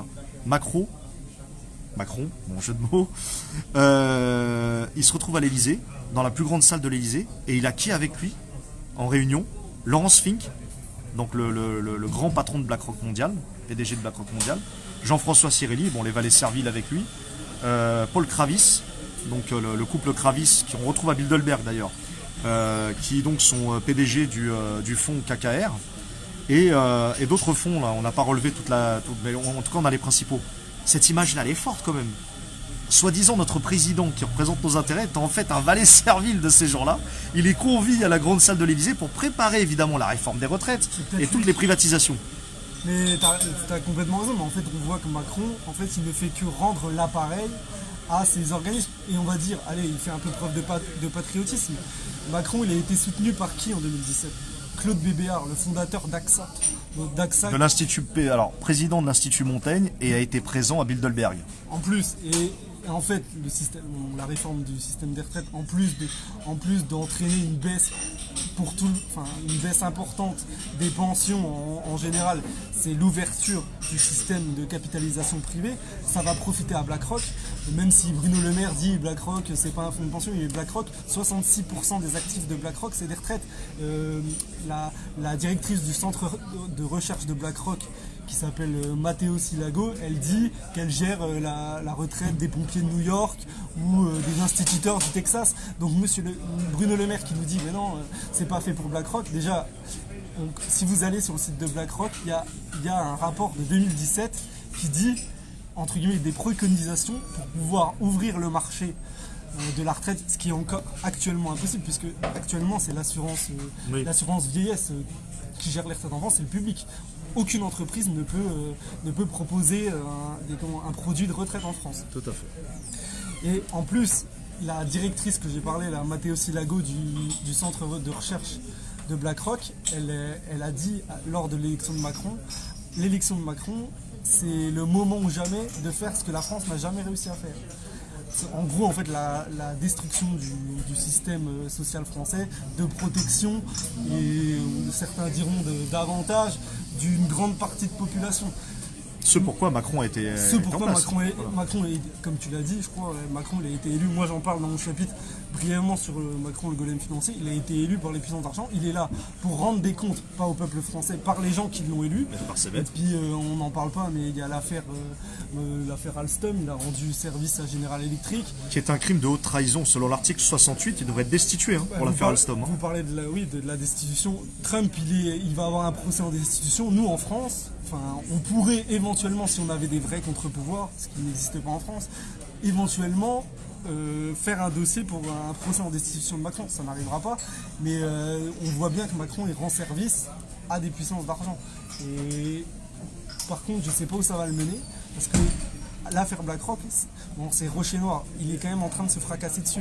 Il y a une grande partie, vous les Gilets jaunes constituants, vous jouez des rôles, mais il y a une grande partie même de l'opinion publique qui voit qu'il y a un problème avec la remise de la Légion d'honneur. C'est Jean-François Cirelli, la remise aux représentants France, c'est presque un bras d'honneur fait avec les Gilets jaunes, la réforme de retraite. Il y a une grande partie des gens qui sont en train de se révolter. Petit aparté, Jean-François Cirelli, on le retrouve dans tous les groupes de pression. Dans tous les think tanks, entre guillemets. Jean-François Cirelli, c'est le CAP 22. C'est la fameuse réunion des 30 experts qui doivent essayer de statuer pour réfléchir à une économie de 30 milliards. Donc privatisation à outrance, etc. On le retrouve là. On le retrouve à Bilderberg. On le retrouve au siècle. Jean-François Cirelli, on le retrouve au Club des 100, la fameuse haute gastronomie. C'est assez extraordinaire finalement. Encore les mêmes. C'est toujours ce milieu de l'entre-soi oligarchique. On les retrouve partout. Alors, maintenant qu'on a fait un petit peu donc le tour, on a donc revu l'histoire depuis l'Antiquité jusqu'à nos jours de la création monétaire.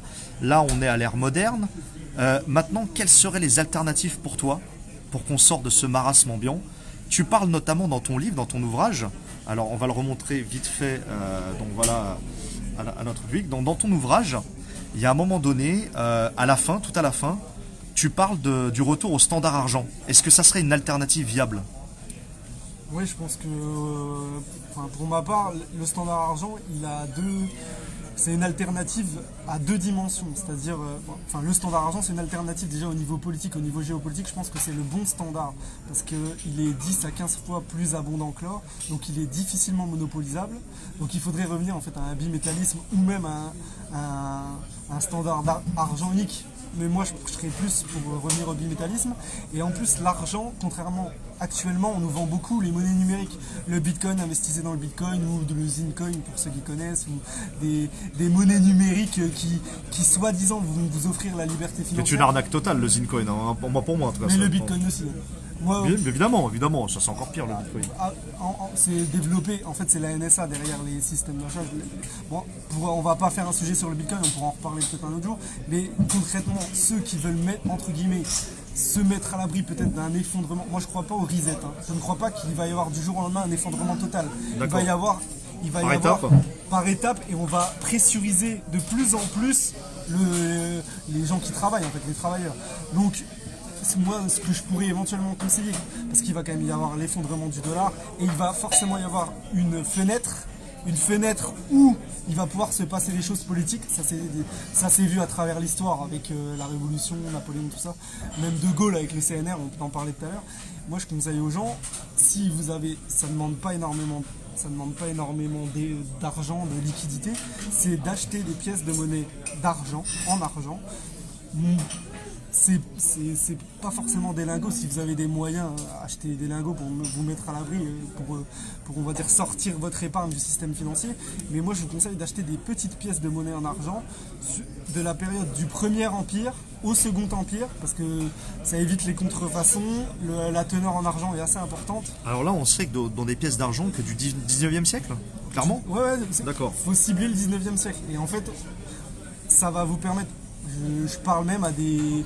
Je veux dire, même si vous gagnez 1200 € par mois, peut-être essayer de mettre 30 ou 40 € de côté pour acheter des pièces d'argent. Alors on me dit, bah oui, mais moi, il faut que j'aille... vous ne savez pas forcément où vous adresser pour acheter des pièces d'argent, vous allez sur eBay. eBay, il faut aller sur des vendeurs fiables et vous allez peut-être acheter plus cher quand vous ne connaissez pas, mais acheter des petites pièces de monnaie de la période du Premier Empire, en gros de Napoléon Ier à Napoléon III. Même si vous achetez une pièce 10 € ou 12 €, ça vous permet d'avoir des liquidités physiques. Le jour où il y a un problème, un effondrement, elles seront facilement écoulables, entre guillemets. Vous pourriez facilement échanger, je dis n'importe quoi, des biens avec ces pièces qui ont une valeur intrinsèque. Et l'argent est sous-évalué actuellement sur les marchés monétaires, et il est sous-évalué. Bon, après, on va pas donner des chiffres, mais si un jour il y a un vrai effondrement économique, l'argent pourrait devenir une porte de sortie, ou en tout cas une porte de survie. D'accord, donc là on précise bien à nos viewers, l'argent métallique. Hein. L'argent métallique, oui, le métal argent. Voilà, donc excellent. Donc pour le coup là on a revisité l'histoire de l'Antiquité jusqu'à nos jours sur la création monétaire, sur la domination des oligarques mondiaux et financiers. On a expliqué l'époque moderne et la domination et la problématique BlackRock en terminant donc sur le contexte des Gilets jaunes. Et une éventuelle alternative donc serait l'achat de pièces d'argent, et en espérant pourquoi pas un niveau étatique plus tard, un retour à l'argent, l'argent métal. Donc c'était énorme, parce qu'il y a beaucoup d'infos là, d'infos. Après, désolé parce que pour voilà. le livre on a synthétisé vraiment au maximum. C'est une synthèse, parce qu'évidemment on va le remontrer. Hein. Donc voilà les amis, donc le règne des marchands du temple, le gouvernement des banquiers, aux éditions KA. Donc voilà, Marc Gabriel Draghi. En tout cas ça a été passionnant, donc un petit retour sur l'histoire et une explication de l'ère moderne et des perspectives à venir. Un mot pour la fin. Qu'est-ce que tu pourrais nous dire à nos viewers? Je vais m'adresser principalement aux Gilets jaunes constituants. Je pense qu'il ne faut pas se laisser porter par le marasme ambiant. Ce que vous faites, ça permet de voir peut-être une porte de sortie à notre système qui devient de plus en plus dur. La lutte, on le voit, ceux qui s'attaquent à l'oligarchie, les Gilets jaunes, avec la réforme de retraite, on voit que le pouvoir est en train de se durcir de plus en plus. Les Gilets jaunes constituants, et même les Gilets jaunes, c'est-à-dire qui s'attaquent au pouvoir de l'argent, je pense que c'est... Vous appuyez là où ça fait mal. Et je pense que la porte de sortie, c'est aussi s'en sortir par le travail. C'est-à-dire, quand les gens qui vampirisent les richesses, c'est-à-dire qui détiennent le capital, vont comprendre que le capital n'existe que par le travail. Et que, donc, si les travailleurs commencent à se rebeller fortement, l'histoire de la France, c'est un peu ça. L'histoire de la France, c'est un peu je dirais pas des révolutions, parce que les révolutions, elles sont souvent manipulées, mais des révoltes. C'est-à-dire, je vais pas me laisser faire. On voit avec le mouvement des Gilets jaunes que l'oligarchie financière en France, elle a peut-être pas gagné, et on va peut-être revenir finalement. Enfin, c'est peut-être un vœu pieux, mais il y a une porte peut-être qui s'est entrouverte, et il faut peut-être mettre le pied dedans pour ouvrir définitivement la porte. Très bien. Bah, très belle phase de conclusion. En tout cas, je tiens à vous remercier à tous et à toutes, vous qui nous avez suivis sur le Facebook Live. Merci Wilson. Donc n'hésitez pas, vraiment, je refais encore une fois la promotion de ton livre. Merci Wilson. N'hésitez pas à acheter Le règne des marchands du temple, le gouvernement des banquiers. Moi, j'adore l'image. Elle reflète vraiment tout ce que je pense. Et donc, à l'excellente maison d'édition tunisienne KA Édition. Donc voilà, que vous pouvez trouver alors sur internet, évidemment, commander sur internet. Et puis pour ceux qui veulent, qui aiment les librairies, je vous conseille certaines librairies, parce que bon, je ne peux pas les citer là, certaines librairies donc parisiennes qui distribuent ce livre. Donc n'hésitez pas à vous renseigner, vous regardez sur internet. Sur Paris, c'est Albourak et, Voilà. et Duquesne Diffusion. Attendez que tu le dises. Donc voilà, l'édition Albourak, donc qui est une librairie du 11e arrondissement, rue Jean-Pierre Timbaud. Voilà les amis, sur ce, nous vous souhaitons une bonne fin de journée. On va vous laisser et on vous dit à très bientôt.